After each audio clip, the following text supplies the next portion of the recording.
ಸಂತ್ರಸ್ತರ ಗೋಳು ವಿಶೇಷ ಕಾರ್ಯಕ್ರಮಕ್ಕೆ ಸ್ವಾಗತ. ನಾನು ಚೈತ್ರ.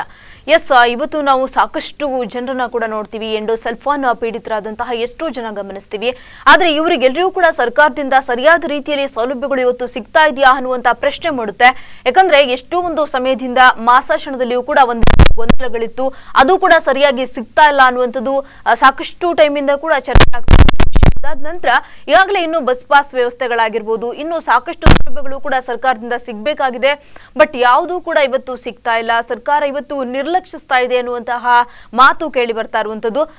ಇದ್ರ ಬಗ್ಗೆ ನಾವು ಇವತ್ತು ಚರ್ಚೆಯನ್ನ ಮಾಡ್ತಾ ಇರುವಂತದ್ದು. ನಮ್ಮ ಜೊತೆ ಇದ್ದಾರೆ ದಕ್ಷಿಣ ಕನ್ನಡ ಅಂಗವಿಕಲರ ಅಧ್ಯಕ್ಷರಾದಂತಹ ದಿನೇಶ್ ಶೆಟ್ಟಿ ಅವರು. ಸರ್, ಕಾರ್ಯಕ್ರಮಕ್ಕೆ ಸ್ವಾಗತ. ಓಕೆ, ಇನ್ನೊಬ್ರು ಇದ್ದಾರೆ. ಈಗಾಗಲೇ ದಕ್ಷಿಣ ಕನ್ನಡ ವಿಕಲಚೇತನರು ಹಾಗೆ ಹಿರಿಯ ನಾಗರಿಕರ ಸಬಲೀಕರಣದ ಇಲಾಖೆಯವರಾದಂತಹ ಶಿವಪ್ಪ ರಾಥೋಡ್ ಅವರು. ಸರ್, ಕಾರ್ಯಕ್ರಮಕ್ಕೆ ಸ್ವಾಗತ. ಓಕೆ, ಮುಖ್ಯವಾಗಿ ದಿನೇಶ್ ಶೆಟ್ಟಿ ಅವರು, ಈಗಾಗಲೇ ನಾವು ಗಮನಿಸ್ತೀವಿ ಸರ್ಕಾರದಿಂದ ಒಂದಿಷ್ಟು ಸೌಲಭ್ಯಗಳು ಕೂಡ ಸಿಗಬೇಕಾಗಿದೆ ಅಂತ. ಈಗಾಗಲೇ ಮಾಸಾಶನ ವ್ಯವಸ್ಥೆಗಳಾಗಿರ್ಬೋದು ಸೇರಿದಂತೆ ಸಾಕಷ್ಟು ಸೌಲಭ್ಯಗಳು ಇವತ್ತು ಸಿಗ್ತಾ ಇಲ್ಲ ಅನ್ನುವಂಥ ಮಾತುಗಳು ಕೇಳಿ ಬರ್ತಾ ಇದೆ. ಇವತ್ತು ಏನೆಲ್ಲ ಸೌಲಭ್ಯಗಳು ಸರ್ಕಾರದಿಂದ ಸಿಗಬೇಕಾಗಿದೆ?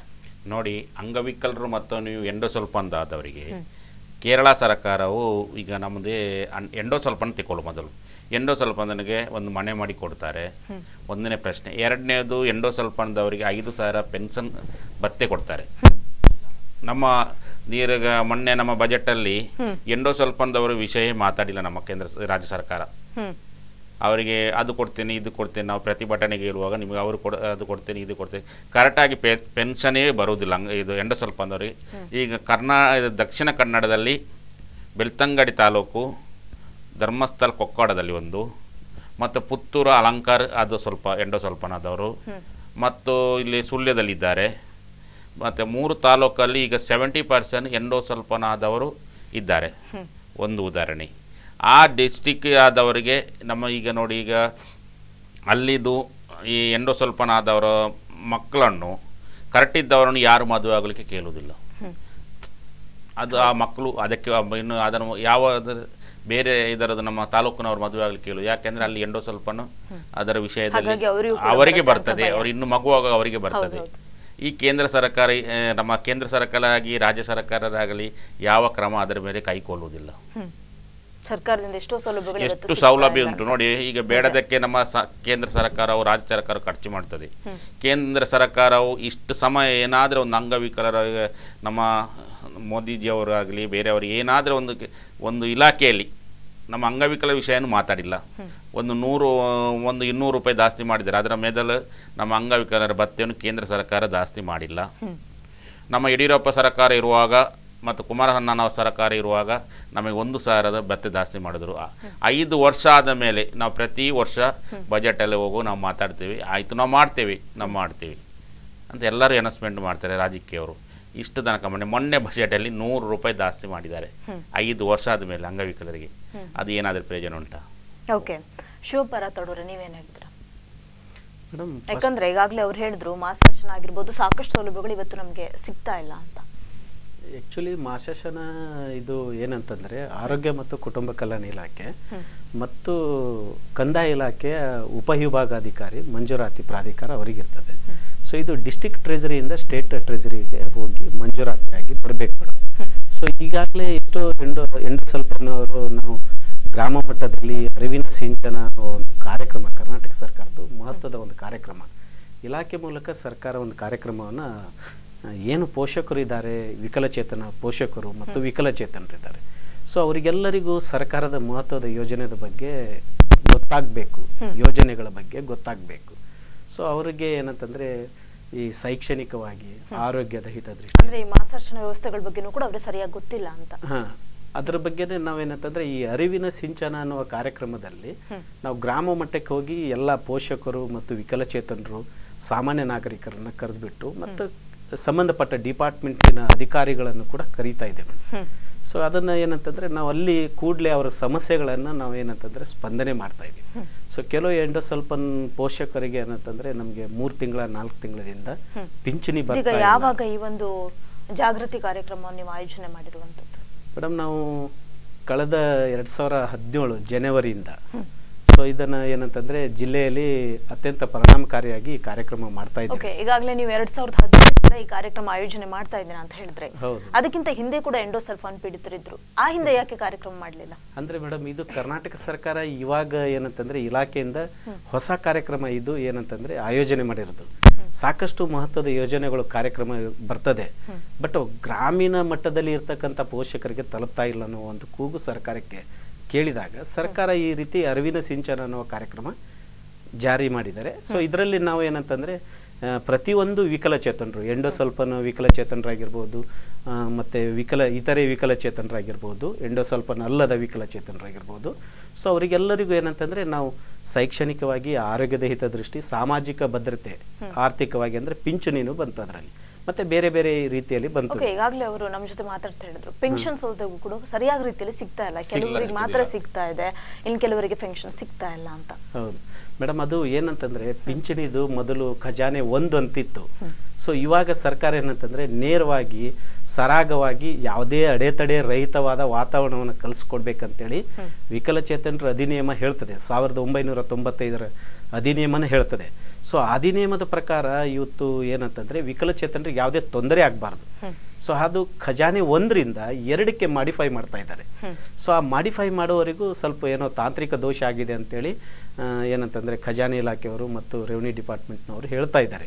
ಸೊ ನಾವು ಎಲ್ಲೆಲ್ಲಿ ಪ್ರಶ್ನೆಗಳು ಬರ್ತದೆ ವಿಕಲಚೇತನರದು, ಎಂಡೋಸಲ್ಫಾನ್ ವಿಕಲಚೇತನರು ಎಲ್ಲೆಲ್ಲಿ ಪ್ರಶ್ನೆಗಳು ಬರ್ತದೆ, ಸಮಸ್ಯೆಗಳು ಎಲ್ಲೆಲ್ಲಿ ಬರ್ತದೆ, ಸೊ ಅದನ್ನೆಲ್ಲವನ್ನ ನಾವೇನಂತಂದ್ರೆ ಯಾವ ಖಜಾನೆ, ಅದು ಬಂಟ್ವಾಳ ಆಗಿರ್ಬೋದು, ಸುಳ್ಯ ಆಗಿರ್ಬೋದು, ಬೆಳ್ತಂಗಡಿ ಆಗಿರ್ಬೋದು, ಮಂಗಳೂರು ಆಗಿರ್ಬೋದು, ಸೊ ನಾವೆಲ್ಲ ಖಜಾನೆ ಅಧಿಕಾರಿಗಳಿಗೆ ಮನವರಿಕೆಯನ್ನು ಮಾಡ್ತಾ ಇದ್ದೀವಿ. ಸರ್ ಅದು K1 ಇಂದ K2 ಆಗಬೇಕು.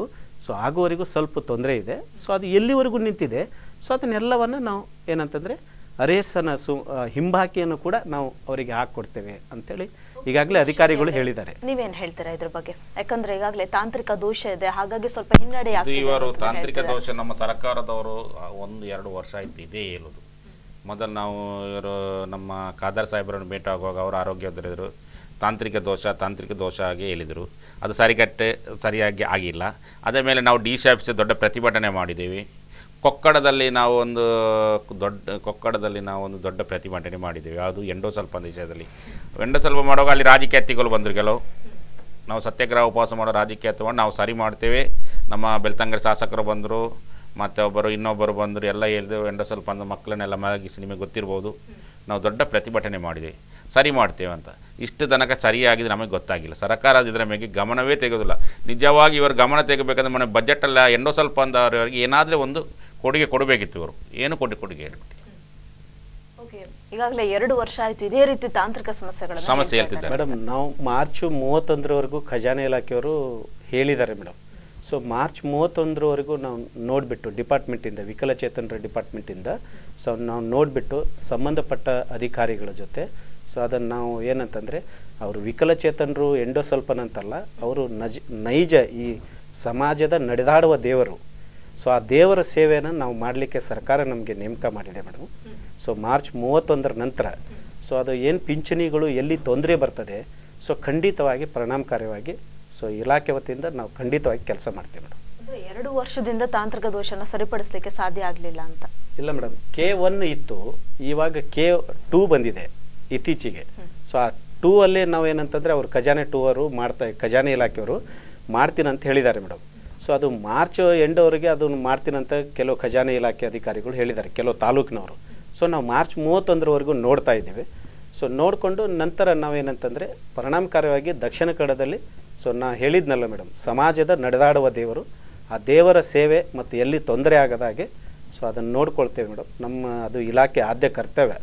ಸೊ ಹಾಗಾಗಿ ನಾವು ಸರ್ಕಾರಿ ನೌಕರರು, ನಾವು ಹೊರಗಾಗಿಯೇ ಸೇವೆಗಾಗಿ ಬಂದಿದ್ದೇವೆ. ಸೊ ಹಾಗಾಗಿ ನಾವು ಅದನ್ನು ಮಾಡ್ತೇವೆ, ನಾವು ಖಂಡಿತವಾಗಿ ಮಾಡ್ತೇವೆ. ಅನೌನ್ಸ್ಮೆಂಟ್ ಅದು ನೋಡಿ ಮುಂದೆ ಏನಾಗ್ತದೆ ಅದು ಮಾಡಬೇಕು ಅವರು. ಈಗ ಮಾರ್ಚ್ 30 ಗಡುವು ಕೊಟ್ಟರು, ಮಾರ್ಚ್ 30 ಆಗಬೇಕು. ದೋಷ ಇರ್ಬೋದು, ಓಕೆ, ಅದಕ್ಕೆ ನಾವು ಒಪ್ಪಿಗೆ ಕೊಡ್ತೇವೆ. ಮತ್ತೊಂದು ಎಂಡೋಸಲ್ಫಾನ್ ಆದವರದು ಇಲ್ಲ, ಅದು 3 ತಿಂಗಳಾಗ್ತದೆ, 4 ತಿಂಗಳಾಗ್ತದೆ. ಅವ್ರು ಹೇಳಿದ್ರಲ್ಲ ಈಗ ಅದೇ K1 ಅಂತ ಬರ್ತದೆ ಅಂತ ಪ್ರಾಬ್ಲಮ್. ಮಾರ್ಚ್ 31 ಟೈಮ್ ಕೊಟ್ಟರು, ನೋಡುವ ಸರಿ ಆಗ್ಬೋದು, ನೋಡುವ. ನೀವಿದ್ದೀರಿ, ನೀವು ಅನೌನ್ಸ್ಮೆಂಟ್ ತೆಗೆದುಕೊಳ್ಳಿ. ಮತ್ತೆ ಎರಡನೇದು ಎಂಡೋಸಲ್ಫಾನದವರು ಈಗ ತುಂಬ ಜನ ತೀರು ಹೋದರು, ಗೊತ್ತಿರ್ಬೋದು, ಪೇಪರಲ್ಲಿ ಓದಿದ್ರಿ. ಆ ಎಂಡೋಸಲ್ಫನ್ ತೀರೋದ ಮೇಲೆ ಈಗ ಒಬ್ಬರಿಗೆ ಒಂದು ಮಗು ಆ ತಾಯಿಗೆ ಈ ಪೆನ್ಷನ್ ಬರ್ತದಲ್ಲ, ತಿಂಗಳಿಗೆ 3,000 ಬರ್ತದೆ, ಅದು ಅವರಿಗೆ ಟ್ರಾನ್ಸ್ಫರ್ ಮಾಡಬೇಕು ಅವ್ರ ತಾಯಿ ಇರುವ ತನಕ. ತಾಯಿ ಇರುವ ತನಕ ಇವಾಗ ಪೆನ್ಷನ್ ಅನ್ನು ಅವರಿಗೆ ಬರಬೇಕು. ಈಗ ನೋಡಿ, ಈಗ ಗೌರ್ಮೆಂಟ್ ಜಾಬ್ ಆದವರು ಇದ್ದಾರೆ, ಗಂಡ ಸತ್ತರೆ ಹೆಂಡತಿಗೆ ಸಿಗ್ತದೆ, ಹೆಂಡತಿ ತನಕ ಸಾಯುವ ತನಕ ಕೊಡ್ತಾರೆ ಸರ್ಕಾರ. ಎಂಡೋಸಲ್ಫನ್ ಸರ್ಕಾರಿಗೆ ಯಾರು ಮಕ್ಕಳು ತೀರು ಹೋಗ್ತಾರೆ, ಒಂದು ಮಕ್ಕಳಿಗೆ ಬೇಜಾರಲ್ಲಿ ಅವರ ತಾಯಿಗೆ ಪಾಪ ಅವರದೇ ಸೇವೆ ಮಾಡ್ತಾರೆ, ಕೆಲಸಕ್ಕೆ ಹೋಗ್ಲಿಕ್ಕೆ ಟೈಮ್ ಆಗೋದಿಲ್ಲ. ಈಗ ಇವರದ್ದು 3,000 ರೂಪಾಯಿ ಬರ್ತದೆ ಪೆನ್ಷನ್, ಏನು ಫೆಸಿಲಿಟಿ ಬರ್ತದೆ ಸರ್ಕಾರದಿಂದ ಏನೆಲ್ಲ ಬರ್ತದೆ ಅದನ್ನು ಅವರಿಗೆ, ತಾಯಿಯವರಿಗೆ ಇಲ್ಲದ ತಂದೆಯವರಿಗೆ ಕೊಡಬೇಕು ಇವರು ಸರ್ಕಾರದಿಂದ. ಇದು ಮೈನ್ ಇರಬೇಕು. ಓಕೆ, ನೀವೇನು ಹೇಳ್ತೀರಾ ಮೇಡಮ್? ಈ ಥರ ಏನಂತಂದರೆ ಆ ವ್ಯವಸ್ಥೆ ಏನೂ ಇಲ್ಲ ಮೇಡಮ್. ಏನಂತಂದರೆ ಒಬ್ಬ ವಿಕಲಚೇತನ ವ್ಯಕ್ತಿಗೆ ಸಾಮಾಜಿಕ ಪಿಂಚಣಿ ಭದ್ರತೆ ಪಿಂಚಣಿ ಏನಿದೆ, ಸೊ ಒಂದು ಬಾರಿ ಮಂಜೂರಾತಿ ಮಾಡಿದರೆ ಅವನ ಜೀವಿತಾವಧಿವರೆಗೂ ಮಾತ್ರ ಪಿಂಚಣಿ ಇರೋದಂತ. ಸೊ ಇದು ನಿಯಮ ಇರೋದು ಹಾಗೆ.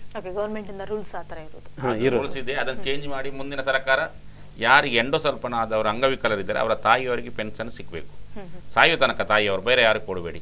ಈಗ ಏನು ಒಂದು ಸರ್ಕಾರಿ ಹುದ್ದೆಯಲ್ಲಿ ಉಂಟು ಇದು ಕಾರ್ಯಕ್ರಮ, ಅವರದ್ದು ಏನು ಕ್ರಮ ಉಂಟು, ಆ ಕ್ರಮವನ್ನು ಇವರಿಗೆ ಎಂಡೋಸಲ್ಫನ್ ಮಾಡಬೇಕು. ನಮ್ಮದು ಬೇಡಿಕೆ ಫೆಡರೇಷನಿಂದ. ಅದಕ್ಕೆ ಏನು ಆನ್ಸರ್ ಕೊಡ್ತಾರೆ ಸರ್ಕಾರದಿಂದ ಇದು ಮಾಡಿ. ಆ ರೀತಿ ಮಾಡ್ಲಿಕ್ಕೆ ವ್ಯವಸ್ಥೆ ಮೇಡಮ್ ಅದು ಮೇಲ್ ಹಂತದಲ್ಲಿ ಆಗ್ಬೇಕು ಮೇಡಮ್, ಸರ್ಕಾರ ಹಂತದಲ್ಲಿ ಆಗ್ಬೇಕು. ಆಕ್ಚುಲಿ ನಿಯಮ ಏನು ಹೇಳ್ತದೆ ಅಂದರೆ, ಸೊ ವ್ಯಕ್ತಿಯ ಜೀವಿತಾವಧಿವರೆಗೂ ವಿಕಲಚೇತನ ವ್ಯಕ್ತಿ ಏನು ಮಂಜೂರಾತಿ ಆಗ್ತದೆ ಆ ದಿನದಿಂದ ಸೊ ಜೀವಿತಾವಧಿವರೆಗೂ ಪಿಂಚಣಿ ಕೊಡಬೇಕಂತ ಇದೆ ಮೇಡಮ್. ಸೊ ಜೀವಿತಾವಧಿ ಆದಮೇಲೆ ಸೊ ಆ ವ್ಯಕ್ತಿ ಸ್ವತಃ ಅವರೇ ರುಜುವಾತು ಮಾಡಬೇಕು. ಅಂಡರ್ 18 18 ವರ್ಷದವರೆಗೆ ಸೊ ಅವ್ರ ಪೋಷಕರು ಸೈನ್ ಹಾಕಿ ಮಾಡಬೇಕು. ಸೊ 18 ವರ್ಷ ದಾಟಿದ ಮೇಲೆ ಸೊ ಅವರೇ ಸೈನ್ ಹಾಕೋದಂತೂ ಇದು ನಿಯಮ. ಸೊ ಅವರೇ ಸೈನ್ ಹಾಕಿ ತೆಗೆದುಕೊಳ್ಳೋದು. ಸೊ ಹಾಗಾಗಿ ರುಜುವಾತು ಮಾಡಿ ಪಿಂಚಣಿ ತೆಗೆದುಕೊಳ್ಳೋದು. ಎಲ್ಲಿ ಅವರು ಎಲ್ಲಿವರೆಗೂ ಜೀವಿತಾವಧಿವರೆಗೂ ಇರ್ತಾರೆ ಸೊ ಅಲ್ಲಿವರೆಗೂ ಪಿಂಚಣಿ ಕೊಡುವಂಥ ನಿಯಮ ಇದು ವಿಕಲಚೇತನರ. ಈ ಒಂದು ವಿಚಾರವನ್ನು ಯಾವಾಗಿಂದ ಸರ್ಕಾರದ ಮುಂದೆ ಇಡ್ತಾ ಇದ್ರಿ ಅಂತ? ಇನ್ನು ಮುಂದೆ ನಾವು ಇಡಬೇಕಂತ ಆಲೋಚನೆ ಮಾಡಿದ್ದೀವಿ. ಮೊನ್ನೆ ನಾವು ಡಿಸ್ಕಸ್ ಮಾಡಿದ್ದೀವಿ. ಸ್ವಲ್ಪ ಒಂದು ಅಂಗವಿಕಲರಿಗೆ ತುಂಬ ಜನ ಸಾಯ್ತಾರೆ ಪಾಪ. ಆಗ ಅವರ ಮನೆಯವರಿಗೆ ಏನಿಲ್ಲ, ಅವನು ಸತ್ತು ಹೋದ ಪಾಪ ಅವರ ಮನೆಯ ತಾಯಿಯವರಿಗೆ ಕೊಡಬೇಕಲ್ಲ. ತಾಯಿ ಇಷ್ಟು ತನಕ ನೋಡಿಕೊಂಡಿದ್ದಾರೆ ಮೊದಲಿಂದ ಅದನ್ನು, ಅದಕ್ಕೆ ಕೊಡಬೇಕಂದ್ರೆ ನಾವು ಇನ್ನು ಸರ್ಕಾರಕ್ಕೆ ಎಚ್ಚೆತ್ತುವನ್ನು ಮಾಡಬೇಕಂತ ಉಂಟು. ಮತ್ತು ಇನ್ನು ಮುಂದೆ ಚುನಾವಣೆ ಬರ್ತದೆ.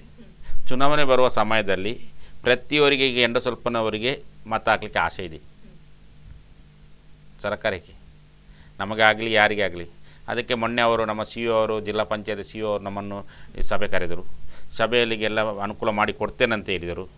ನಾವು ಏನಾದದಕ್ಕೆ ಉದಾಹರಣೆ ಕೊಡ್ತೇವೆ, ಎಂಡೋಸಲ್ಫನದವರು ಯಾರು ಇದ್ದಾರೆ ಅವರ ಮನೆಗೆ ಹೋಗಿ, ಯಾರೋ ಇವರ ಆಫೀಸರ್ಸ್ ಇದ್ದಾರೆ ಬೇರೆಯವರಿಗೆ ಹೋಗಿ ಅವರನ್ನು ಕರ್ಕೊಂಡು ಬಂದು, ಅವರ ತಂದೆ ತಾಯಿ ಯಾರಾದರೂ ಒಬ್ಬರು ಬಂದು ಅವರು ಎಲೆಕ್ಷನ್ನಿಗೆ ಅಲ್ಲಿ ನಿಂತು ಎಲೆಕ್ಷನ್ ಮತ ಮಾಡುವ ಒಂದು ಹಕ್ಕು ನೀವು ಇದರಲ್ಲಿ ಅನೌನ್ಸ್ಮೆಂಟ್ ಮಾಡಬೇಕು. ಇವತ್ತು ಸರ್ಕಾರಿ ಗಮನ ತರಬೇಕು, ಎಲ್ಲ ಇದು ಸರ್ಕಾರದ ಗಮನ ತರಬೇಕು ಮತ್ತು ನಮ್ಮ ಇದು ಚುನಾವಣೆ ಆಯೋಗಕ್ಕೆ ತರಬೇಕು.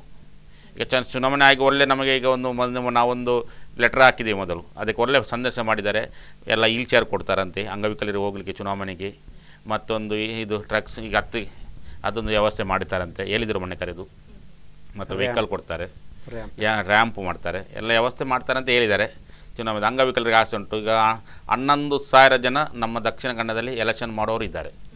ಟೋಟಲಿ 28,200 ಚಿಲ್ಲರೆ ಅಂಗವಿಕಲರು ಇದ್ದಾರೆ ದಕ್ಷಿಣ ಕನ್ನಡದಲ್ಲಿ. ಅವ್ರಿಗೆ ಬೇರೆಯವರಿಗೆ ಯಾಕೆ ಮತ್ತೆ ಇಲ್ಲ? 28,095 ಯಾಕೆ ಇಲ್ಲ? ಏನು ಮಾಡಿದ್ದಾರೆ ಇವರು ಸರ್ಕಾರ? ಅಲ್ಲ ದಕ್ಷಿಣ ಜಿಲ್ಲಾ ಪಂಚಾಯತಿಯವರು ಏನು ಮಾಡಿದ್ದಾರೆ? ಏನಿಲ್ಲ. ಈಗ ನಮಗೆ ಎಲೆಕ್ಷನ್ದವರು ಸಿಕ್ಕಿದ್ದು ಇವರೇ ಪ್ರೂಫ್ ಕೊಟ್ಟಿದ್ದಾರೆ 10,000 ಜನಸಂಖ್ಯೆ ಅಂತ. ಇರುವುದು 28,000 ಜನ ಅಂಗವಿಕಲರಿದ್ದಾರೆ. ಅವ್ರದ್ದಿಲ್ಲ, ಎಲೆಕ್ಷನ್ದೇ ಇಲ್ಲ ಅವರಿಗೆ ಪಾಪ. ವೋಟರ್ ರೇಟ್ ಇಲ್ಲ. ಸರ್ಕಾರ ಏನು ಮಾಡಿದೆ? ಅಲ್ಲ ಚುನಾವಣೆ ಆಗಿ ಏನು ಮಾಡ್ತೇವೆ. ಈಗ ನಾನು ಹೇಳೋದು 28,000 ಅಂಗವಿಕಲರು, 28,000 ಅದು ಸತ ಯಾವಾಗ 2011ನೇ ವಿಷಯದಲ್ಲಿ ಲೆಕ್ಕ ಸಿಕ್ಕಿದ್ದು 28,200 ಚಿಲ್ಲರೆ ಅಂಗವಿಕಲರಿದ್ದಾರೆ 2011 ಜನಗಣತಿ ಪ್ರಕಾರ. ಯಾಕೆ ಅವರಿಗೆಲ್ಲ ಇನ್ನೂ ಕೂಡ ವೋಟರ್ ಕಾರ್ಡ್ ಮಾಡಿಲ್ಲ ಮೇಡಮ್? ಈಗಾಗಲೇ ಏನಂತಂದ್ರೆ ಇದ್ರ ಬಗ್ಗೆ ಮೊನ್ನೆ ಜಿಲ್ಲಾ ಪಂಚಾಯತಿ ಕಾರ್ಯನಿರ್ವಹಣಾಧಿಕಾರಿಗಳು ಮತ್ತು ಜಿಲ್ಲಾಡಳಿತ, ಯಾಕಂದ್ರೆ ಈಗಾಗಲೇ ನೀವು ಮಾತಾಡ್ತಿರುವಾಗ ಎಲ್ಲದೂ ಕೂಡ ಈಗಾಗಲೇ ಪ್ರಕ್ರಿಯೆ ಮಾಡ್ತಿರುವಂಥದ್ದು, ಈ ಹಿಂದೆ ಮಾಡಲಿಲ್ವಾ ಅಂತ? ಹಿಂದೆ ಮಾಡಿಲ್ಲ. ಅಲ್ಲ ಮೇಡಮ್, ಅಂದರೆ ಏನಾಗಿದೆ ಅಂದರೆ ಆ್ಯಕ್ಚುಲಿ ವಿಕಲಚೇತನರಿಗೆ ಯಾವುದೇ ಪ್ರಕರಣದಲ್ಲಿ ನಿರಾಕರಣೆ ಮಾಡಬಾರ್ದು ಅಂತೇಳಿ ಅಧಿನಿಯಮ ಹೇಳ್ತದೆ. ಸೊ ಅಧಿನಿಯಮದ ಪ್ರಕಾರ ಸರ್ಕಾರ ವಿಕಲಚೇತನರನ್ನ ಯಾವುದೇ ವಿಚಾರದಲ್ಲಿ ನಿರಾಕರಣೆ ಮಾಡಬಾರ್ದಂತಿದೆ. ಸೊ ಹಾಗಾಗಿ ಏನಂತಂದರೆ ವಿಕಲಚೇತನರಿಗೆ ಎಲ್ಲೆಲ್ಲಿ ಗುರುತಿನ ಚೀಟಿ ಆಗಲಿಲ್ಲ, ಈ ಎಲೆಕ್ಷನ್ ಗುರುತಿನ ಚೀಟಿ, ಚುನಾವಣಾ ಗುರುತಿನ ಚೀಟಿ ಆಗಲಿಲ್ಲ.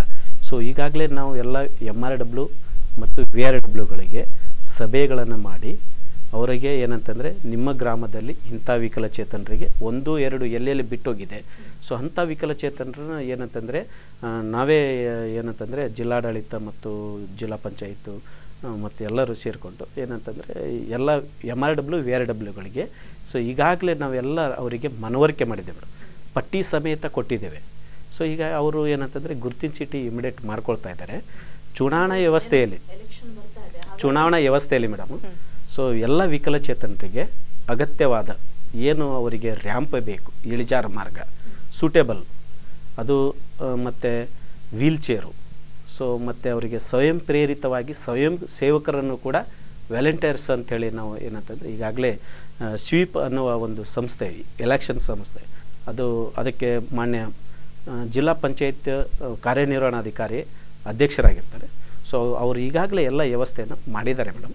ಸೊ ನಾವು ಕೂಡ ಏನಂತಂದರೆ ವಿಕಲಚೇತನ ಇಲಾಖೆಯವರು ಕೂಡ ಸೊ ನಾವು VRW MRWಗಳ ಮೂಲಕ ಸೊ ವಿಕಲಚೇತನರಿಗೆ ಯಾವುದೇ ಕಾರಣದಿಂದ ಏನಂತಂದರೆ ಅವರು ಕೂಡ ಮನುಷ್ಯರೇ, ಅವ್ರಿಗೂ ಸಮಾನ ಅವಕಾಶಗಳನ್ನು ಕಲ್ಪಿಸ್ಕೊಡ್ಬೇಕು. ಸೊ ಅವರಿಗೆ ಏನಂತಂದರೆ ಎಲ್ಲದರಲ್ಲಿ ಅವರನ್ನು ಪಾಲ್ಗೊಳಿಸುವಂಥ ಕೆಲಸವನ್ನು ಮಾಡಬೇಕನ್ನುವ ನೆಲೆಯಲ್ಲಿ ಅವರಿಗೆ ಗುರುತಿನ ಚೀಟಿದ ವ್ಯವಸ್ಥೆಯನ್ನು ಮಾಡಿದ್ದೀವಿ ಮೇಡಮ್.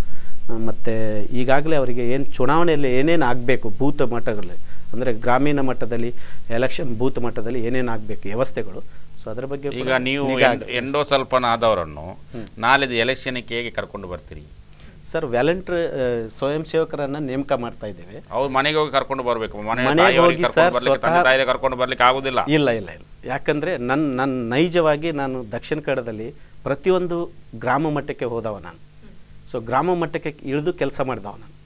ಸೊ ಅವ್ರ ಪರಿಸ್ಥಿತಿ ನಮ್ಗೆ ಚೆನ್ನಾಗಿ ಅರ್ಥ ಆಗ್ತದೆ. ಸೊ ಹಾಗಾಗಿ ನಾವು ಮನೆಗೆ ಹೋಗಿ ಮಾಡಲಿಲ್ಲ. ಇಲ್ಲ, ಈ ಸರಿ ಖಂಡಿತ ಮಾಡ್ತಾರೆ. ಜಿಲ್ಲಾಡಳಿತ ಅಷ್ಟು ಕಾಳಜಿ ವಹಿಸ್ತಾ ಇದೆ ಈ ಸರಿ ಈ ಎಲೆಕ್ಷನ್ ಅಲ್ಲಿ. ಇಷ್ಟು ದಿನ ಯಾಕೆ ಅವರಿಗೆ ಅವಕಾಶ ಕೊಡಲಿಲ್ಲ? ಅಲ್ಲ, ಅವಕಾಶ ಏನಂತಂದ್ರೆ ಯಾವಾಗ್ಲೂ ಅವಕಾಶ ಇದೆ ಮೇಡಮ್, ಅವಕಾಶ ಇದೆ, ಅವರಿಗೆ ಐಡಿ ಕಾರ್ಡ್ ಮಾಡಿಲ್ಲ. ನಿಜ, ಈಗಾಗಲೇ ಎಂಡೋಸಲ್ಫಾನ್ ಪೀಡಿತರಂದ್ರೆ ಅವರಿಗೆ ಎಲ್ಲಿಯೂ ಕೂಡ ಹೋಗ್ಲಿಕ್ಕೆ ಆಗೋದಿಲ್ಲ, ಮಾಡ್ಲಿಕ್ಕೆ ಆಗೋದಿಲ್ಲ. ಹಾಗಾಗಿ ಅವ್ರಿಗೆ ಮಾಡಿಸುವಂತ ವ್ಯವಸ್ಥೆ ಸರ್ಕಾರದ ವತಿಯಿಂದ ಆಗಬೇಕಾಗಿದೆ. ಆದ್ರೂ ಕೂಡ ಇದುವರೆಗೆ ಯಾಕೆ ಮಾಡಲಿಲ್ಲ?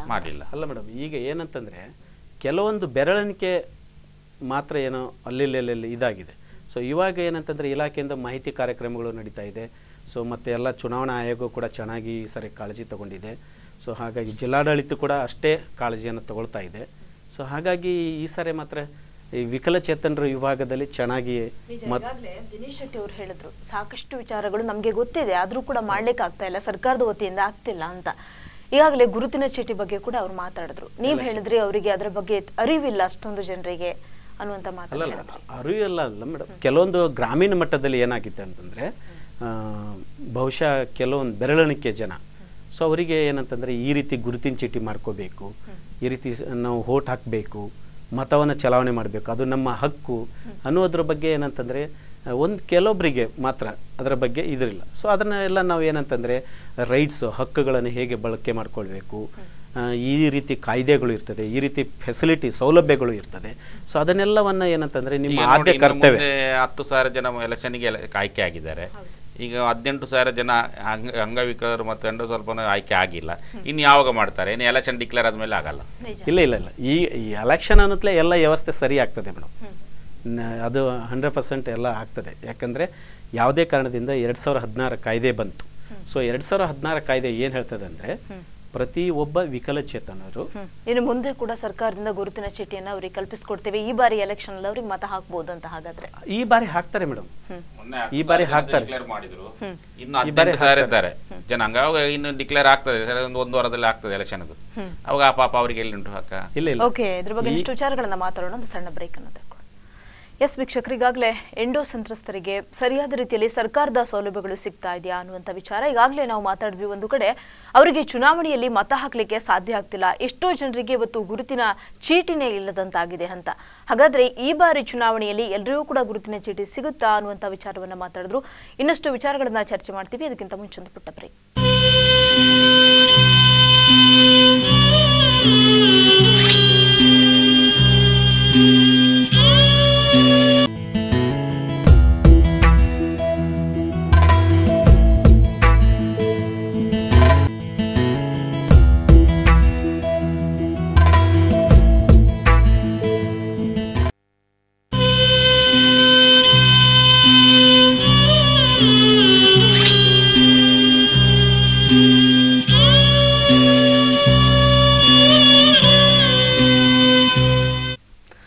ನಂತರ ಎಂಡೋ ಸಂತ್ರಸ್ತರ ಗೋಳು ವಿಶೇಷ ಕಾರ್ಯಕ್ರಮಕ್ಕೆ ಮತ್ತೆ ಸ್ವಾಗತ. ಈಗಾಗಲೇ ಎಂಡೋ ಸಂತ್ರಸ್ತರಿಗೆ ಏನೆಲ್ಲ ಸೌಲಭ್ಯಗಳು ಸರ್ಕಾರದಿಂದ ಸಿಗ್ತಾ ಇದೆ, ಸರಿಯಾದ ರೀತಿಯಲ್ಲಿ ಇವೆಲ್ಲವೂ ಕೂಡ ಲಭ್ಯ ಆಗ್ತಿದೆಯಾ ಅನ್ನುವಂಥ ವಿಚಾರ. ಅಲ್ಲದೆ ಈಗಾಗಲೇ ಅವರಿಗೆ ಗುರುತಿನ ಚೀಟಿ ಕೂಡ ಕೊಡಲಿಲ್ಲ, ಹಾಗಾಗಿ ಮತದಾನ ಮಾಡುವಂಥ ಹಕ್ಕು ಕೂಡ ಅವರಿಗೆ ಇಷ್ಟು ವರ್ಷಗಳ ಕಾಲ ಕೆಲವೊಬ್ಬರಿಗೆ ಸಿಕ್ಕಿರಲಿಲ್ಲ. ಇನ್ನು ಮುಂದೆ ಕೂಡ ಅದ್ರ ಬಗ್ಗೆ ಸಿಗುತ್ತಾ ಅನ್ನುವಂಥ ಪ್ರಶ್ನೆ ಕೂಡ ಮೂಡುತ್ತೆ. ನಾನು ಫೆಡರೇಷನ್ ದಿನಶೆಟ್ಟರು ಏನು ಕೇಳಿಕೊಳ್ಳುವುದಂದ್ರೆ, ನಮ್ಮ ಮಾನ್ಯ ಜಿಲ್ಲಾಧಿಕಾರಿ ಇದ್ದಾರೆ, ಮತ್ತು ನಮ್ಮ ಜಿಲ್ಲಾ ಪಂಚಾಯತಿಯವರು CO ಇದ್ದಾರೆ, ಮತ್ತು ನಮ್ಮ ಆಫೀಸರ್ಸ್ ಎಲ್ಲ ಇದ್ದಾರೆ, ಚುನಾವಣಾ ಆಯೋಗ ಇದೆ. ಇಮಿಡಿಯೇಟ್ ಆಗಿ ಯಾರ ಆಧಾರ್ ಕಾರ್ಡ್ ಉಂಟು, ಏನು ಎಂಡೋಸಲ್ಫಾನ್ ಅವರದ್ದು ಏನು ಇದೆ, ಇಮಿಡಿಯೇಟ್ ಆಗಿ ನಾಳೆ ಚುನಾವಣೆ ಇವರು ಗಾಡಿ ಕರ್ಕೊಂಡು ಹೋಗಿ ಅವರಿಗೆ ಎಲೆಕ್ಷನ್ ಮಾಡಲೇಬೇಕು. ಒಂದು ನಮ್ಮ ದಕ್ಷಿಣ ಜಿಲ್ಲಾಧಿಕಾರಿ ಕ್ರಮ ಕೈಗೆಲ್ಲೇ ಕೊಡಬೇಕು. ಎಲ್ಲರೂ ಅಂಗವಿಕಲರು ಯಾರಿದ್ದಾರೆ ಅವ್ರ ಆಧಾರ್ ಕಾರ್ಡ್ ಗೊತ್ತು, ಅವ್ರು ನೋಡೋ ಗೊತ್ತು. ಎಲೆಕ್ಷನ್ಗೆ ಈಗ ನೋಡಿ, ಈಗ ಎಲೆಕ್ಷನ್ ಬೇರೆ ರೀತಿಯಲ್ಲೆಲ್ಲ ಇವರು ಮಾಡ್ತಿದ್ದಾರೆ. ಅದಾರಿವು ಇದು ಯಾರು ಮತ ಹಾಕಲೇಬೇಕು, 99% ನಡೆಯಲೇಬೇಕಂತ ಮಾಡಬೇಕಾದ್ರೆ ಇಷ್ಟು ಅಂಗವಿಕಲ 28,000 ಜನ ಇದ್ದಾರೆ. 11,000 ಜನಕ್ಕೆ ಎಲೆಕ್ಷನ್ ಡಿಕ್ಲೇರ್ ಇದು ಕೊಟ್ಟಿದ್ದಾರೆ ಅಂತ ಮೊನ್ನೆ ಅನೌನ್ಸ್ ಮಾಡಿದ್ರು CO ಅವರು. ಈಗ ಇಮಿಡಿಯೇಟ್ ಆಗಿ 28,000 ಅಂದರೆ ಅದು 2012 ಸಿಕ್ಕಿದ್ದು ನಮಗೆ. ಈಗ ಅದರ ಮೇಲೆ ಎಷ್ಟು ವರ್ಷ ಆಯಿತು? 5 ವರ್ಷ ಆಯಿತು, ನಮಗೆ ಲೆಕ್ಕಾಚಾರ ಇವರಿಗೆ ಸಿಕ್ಕಿಲ್ಲ. ಇಮಿಡಿಯೇಟ್ ಆಗಿ ಈ ಎಂಡೋಸಲ್ಫಾನ್ ಆದವರು ಮತ್ತು ಅಂಗವಿಕಲರಿಗೆ ಜಿಲ್ಲಾಧಿಕಾರಿ ಒಂದು ಆಧಾರ್ ಕಾರ್ಡ್ ಇದ್ದರೆ ಸಾಕು, ಇಲ್ಲಾದರೆ ಬೇರೆ ಯಾವುದಾದ್ರೂ ಅಂಗವಿಕಲ ಹೌದು ಒಂದು ಗುರುತಿನ ಚೀಟಿ ಇದ್ದರೆ ಸಾಕು, ಎಲೆಕ್ಷನ್ಗೆ ಅವರಿಗೆ ಹಕ್ಕು ಕೊಡಬೇಕು ಮಾಡಲಿಕ್ಕೆ. ಒಂದು ಮತ್ತೊಂದು ಎಂಡೋಸಲ್ಫಾನ್ ಅವರಿಗೆ ಸಿಕ್ಕೋ ಪ್ರತಿಯೊಂದು ಪೆನ್ಷನ್ಗೆ 31 ತಾರೀಕು ಅಂತ ಹೇಳಿದ್ರು, ಅದರ ಒಳಗೆ ಬರಬೇಕು. ಒಂದು ಮತ್ತೆ ಪ್ರತಿಯೊಂದು ಅಂಗವಿಕಲ ಸರ್ಕಾರದಿಂದ ಏನೆಲ್ಲ ಫೆಸಿಲಿಟಿ ಇದೆ ಎಂಡೋಸಲ್ಫಾನ್ ಆದವರಿಗೆ, ಅವರಿಗೊಂದು ಮನೆದ ವ್ಯವಸ್ಥೆ ಇಲ್ಲ, ಮನೆ ಕಟ್ಟು ಕೊಡಬೇಕು. ಮತ್ತು ಈಗ ಎಂಡೋಸಲ್ಫಾನ್ದವ್ರಿಗೆ 3,000 ರೂಪಾಯಿ ಬರುವುದು ಹೌದು, ಅದನ್ನು ಏರಿಸಬೇಕು 5,000. ಎರಡನೇದು ಮತ್ತೊಂದು, ಈಗ ನೋಡಿ 2-3 ಜನ ಎಂಡೋಸಲ್ಫಾನ್ ಮನೆಯಲ್ಲಿ ಇದ್ದವರಿಗೆ ಅವರ ತಾಯಿಯಂದರಿಗೆ ಅವ್ರಿಗೆ ಸಾಕಲಿಕ್ಕೆ ನೋಡಿ, ಅಂಗವಿಕಲರಿಗೆ ಕೆಲವರು ಭತ್ಯೆ ಕೊಡ್ತಾರೆ 6,000 ವರ್ಷಕ್ಕೆ. ಅವರು ನೋಡಿಕೊಳ್ಳುವವರಿಗೆ ಪೋಷಕರಿಗೆ, ಎಂಡೋಸಲ್ಫಾನ್ ಪೋಷಕರಿಗೆ ಸತೆ ಭತ್ಯೆ ಕೊಡಬೇಕು. ಸಾಕೋರು ಅವರಲ್ಲ. ಈಗ ಅಂಗವಿಕಲರಿಗೆ ಭತ್ಯೆ 6,000 ಕೊಡ್ತಾರೆ, ಎಂಡೋಸಲ್ಫಾನ್ದರಿಗೆ ಯಾಕೆ ಕೊಡುವುದಿಲ್ಲ ಭತ್ಯೆ? ಅವರು ಸಾಕಿದವರಿಗೆ ಭತ್ಯೆ ಕೊಡಬೇಕು ಸರ್ಕಾರದಿಂದ. ಅವ್ರು ನೋಡಿದ ತುಂಬ ನೋಡ್ಲಿಕ್ಕೆ ಅವ್ರಿಗೆ ಕಷ್ಟ. ಇನ್ನು ಉಚಿತವಾದಂತಹ ಔಷಧಿ ವ್ಯವಸ್ಥೆ ಮಾಡಬೇಕು, ಬಟ್ಟೆ ಬರೆ ಕೊಡಬೇಕು. ಈಗಾಗಲೇ ಸಿಗ್ತಾ ಇಲ್ವಾ? ಹೇಗೆ ಸಿಗ್ತದೆ? ಅವರು ಎಲ್ಲೆಲ್ಲಿ ಹಾಸ್ಪಿಟಲ್ ಹೋಗ್ಬೇಕಲ್ಲ, ಮನೆ ತಂದು ಕೊಡುವವರು ಯಾರಿಲ್ಲ. ಒಬ್ಬ ನರ್ಸ್ ಅನ್ನು 1 ವಾರಕ್ಕೆ ಹೋಗ್ಲಿಕ್ಕೆ ಮಾಡಬೇಕು ಸರ್ಕಾರ. ಮನೆಗೆ ನರ್ಸು ಅವರು 1 ವಾರಕ್ಕೆ ಹೋಗಿ ಅವರು ಚೆಕಿಂಗ್ ಮಾಡಿ ಮದ್ದು ಏನಿದ್ರೆ ಅವ್ರಿಗೆ ಕೊಡ್ಲಿಕ್ಕೆ ವ್ಯವಸ್ಥೆ ಸರ್ಕಾರ ಮಾಡಬೇಕು. ಮಾಡುವುದಿಲ್ಲ, ಬಾಯಿಯಲ್ಲಿ ಮಾತ್ರ ನಮ್ಮ ರಾಜಕೀಯವರು ಹೇಳ್ತಾರೆ. ಶಿವಪರತೋಡವ್ರೆ, ಈಗಾಗಲೇ ಅವ್ರು ಹೇಳಿದ್ರು ಸಾಕಷ್ಟು ಸೌಲಭ್ಯಗಳು ಇವತ್ತು ಸಿಗ್ತಾ ಇಲ್ಲ ಅಂತ. ಅದ್ರ ಜೊತೆಗೆ ಉಚಿತವಾದಂತಹ ಔಷಧಿ ವ್ಯವಸ್ಥೆ ಕೂಡ ಸಿಗ್ತಾ ಇಲ್ಲ. ಮೇಡಮ್, ಔಷಧಿ ವಿಚಾರದಲ್ಲಿ ಆಯಾ ಪ್ರಾಥಮಿಕ ಆರೋಗ್ಯ ಕೇಂದ್ರಗಳು ಅಂತ ಇರ್ತದೆ, ಹತ್ತಿರದ ಪ್ರಾಥಮಿಕ ಆರೋಗ್ಯ ಕೇಂದ್ರಗಳು. ಸೊ ಅಲ್ಲಿ ಮತ್ತು ANM ಕ್ವಾರ್ಟರ್ಸ್ ನರ್ಸ್ಗಳು ಇರ್ತಾರೆ. ಸೊ ಅವರೆಲ್ಲ ಮನೆ ಭೇಟಿ ಕೊಟ್ಟು ಈಗಾಗಲೇ ಏನಂತಂದರೆ ಔಷಧಿ ವಿಚಾರದಲ್ಲಿ ಎಲ್ಲಿಯೂ ಇದು ಆಗದಾಗೆ ಸೊ ಜಿಲ್ಲಾಡಳಿತ ಚೆನ್ನಾಗಿ ಕಟ್ಟುನಿಟ್ಟಿನ ಕೆಲಸವನ್ನು ಮಾಡ್ತಾ ಇದ್ದಾವೆ. ಈಗಾಗಲೇ ಅವ್ರು ಹೇಳಿದ್ರು ಎಷ್ಟೋ ಜನರು ಕೂಡ ನಮ್ಮ ಮನೆ ಬರ್ತಾ ಇಲ್ಲ, ಮನೆಗಳಿಗೆ ಭೇಟಿ ಮಾಡೋದಿಲ್ಲ. ನೀವು ನಾಳೆ ಅನೌನ್ಸ್ಮೆಂಟ್ ಹೋಗಿ ಸರ್ಕಾರದ ಏನು ಬರ್ತದೆ ನಮ್ಮಲ್ಲಿ ಕೇಳಲ್ಲ, ನೀವು ಹೋಗಿ ಅಲ್ಲಿ ಎಂಡೋಸಲ್ಫಾನ್ ಅವರು ಕೊಕ್ಕಡ ಅಲ್ಲಿ ಬರ್ತಾರ ಅಂತ ನೋಡಿ ಒಂದು ಅನೌನ್ಸ್ಮೆಂಟ್ ಮಾಡಿ.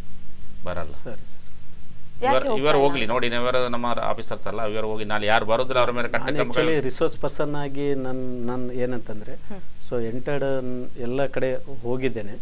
ಸೊ ಅಲ್ಲಿ ಎಲ್ಲಿ ಕೊರತೆ ಇದೆ ಸೊ ಅಲ್ಲಿ ಖಂಡಿತವಾಗಿ ನಾನು ಯಾರು ಅದನ್ನು ಕೊರತೆ ಮಾಡಿದ್ದಾರೆ ಸಂಬಂಧಪಟ್ಟ ಅಧಿಕಾರಿಗಳಿಗೆ ನಾನು ಮಾತಾಡಿದ್ದೆ. ನೀವು ಕಟ್ಟುನಿಟ್ಟಿನ ಕ್ರಮ ತೆಗೆದುಕೊಳ್ತಿಲ್ಲ ಅಂತ? ಅಲ್ಲಲ್ಲ, ಅದ್ರ ಬಗ್ಗೆ ಅಂತ ಕ್ರಮ ಕೈಗೊಳ್ಳಬೇಕು ಜಿಲ್ಲಾಧಿಕಾರಿ ಜಿಲ್ಲಾಧಿಕಾರಿ ಮಾನ್ಯ ಜಿಲ್ಲಾಧಿಕಾರಿಗಳೇ ಅದ್ರ ಬಗ್ಗೆ ಏನಂತಂದ್ರೆ ನೀವು ಕೂಡ ಒಂದು ಅವ್ರ ಅಧ್ಯಕ್ಷರು.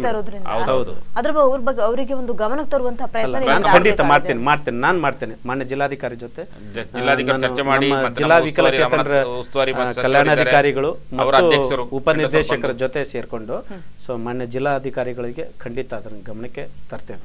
ಒಂದು ಮತ್ತೊಂದು, ಈಗ ಅಂಗವಿಕಲರಿಗೆ ಬಸ್ ಪಾಸ್ ಇದು ಮೊನ್ನೆ ಇದು ನವೀಕರಣ ಅಂತ ಮಾಡಿದ್ರು, ಅದು ಪುತ್ತೂರಲ್ಲಿಂದ ಬಸ್ ಸ್ಟ್ಯಾಂಡಲ್ಲಿ ಮಾಡಬೇಕು ನಿಲ್ದಾಣದಲ್ಲಿ. ಇದು ಎಲ್ಲೇ ಮುಕ್ರಬಾಡಿಗೆ ಹೋಗ್ಬೇಕು, ಅಲ್ಲಿ ಇಳಿದು ಪುನಃ ಇವರಿಗೆ ಹೋಗೋದು. ಇಲ್ಲಿಂದ ಮಂಗಳೂರಿಂದ ಕೆಲವರಿಗೆ ಹೋದ್ರೆ, ಈಗ ಪುತ್ತೂರಿನವ್ರಿಗೆ ಹೋದ್ರೆ ಪುತ್ತೂರು ಬಸ್ ಸ್ಟ್ಯಾಂಡಲ್ಲಿ ಇಳಿದು ರಿಕ್ಷಾದಿಂದ ಒಂದು 25-30 ರೂಪಾಯಿ ಮುಕ್ರಬಾಡಿಗೆ ಆಗ್ತದೆ. ಅದನ್ನು ಈಗ ಸರ್ಕಾರ ನಿಲ್ಲಿಸಿ ಅಲ್ಲಿ ಬಸ್ ಸ್ಟ್ಯಾಂಡಲ್ಲಿ ಇಳಿದು ಬಸ್ ಸ್ಟ್ಯಾಂಡಲ್ಲಿ ಒಂದು ಆಫೀಸ್ ಮಾಡಬೇಕು.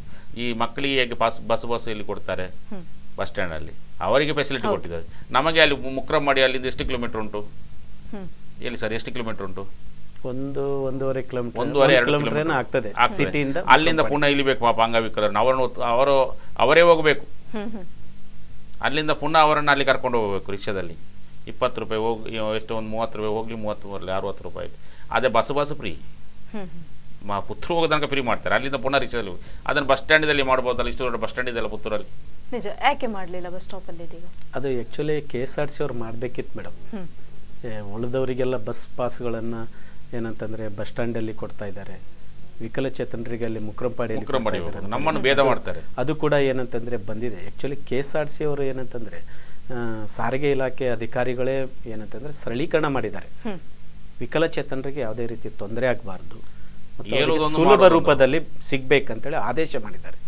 ಸೊ ನಾನು ಈ ಬಗ್ಗೆ ಯಾಕಂದ್ರೆ ನೀವಾಗ್ಲೇ ಹೇಳಿದ್ರೆ ಸುಲಭ ರೂಪದಲ್ಲಿ ಅವರಿಗೆ ಸಿಗಬೇಕು, ಅವರು ಕೂಡ ಬೇರೆ ಪ್ರದೇಶಗಳಿಗೆ ಹೋಗಬೇಕು, ಕಷ್ಟ ಆಗ್ತದೆ. ಯಾಕಂದ್ರೆ ಆದ್ರೂ ಕೂಡ ಯಾಕೆ ವಿಕಲಚೇತನರಿಗೆ ಸ್ವಲ್ಪನದವರಿಗೆ ಅಲ್ಲಿ ಹೋಗ್ಬೇಕು.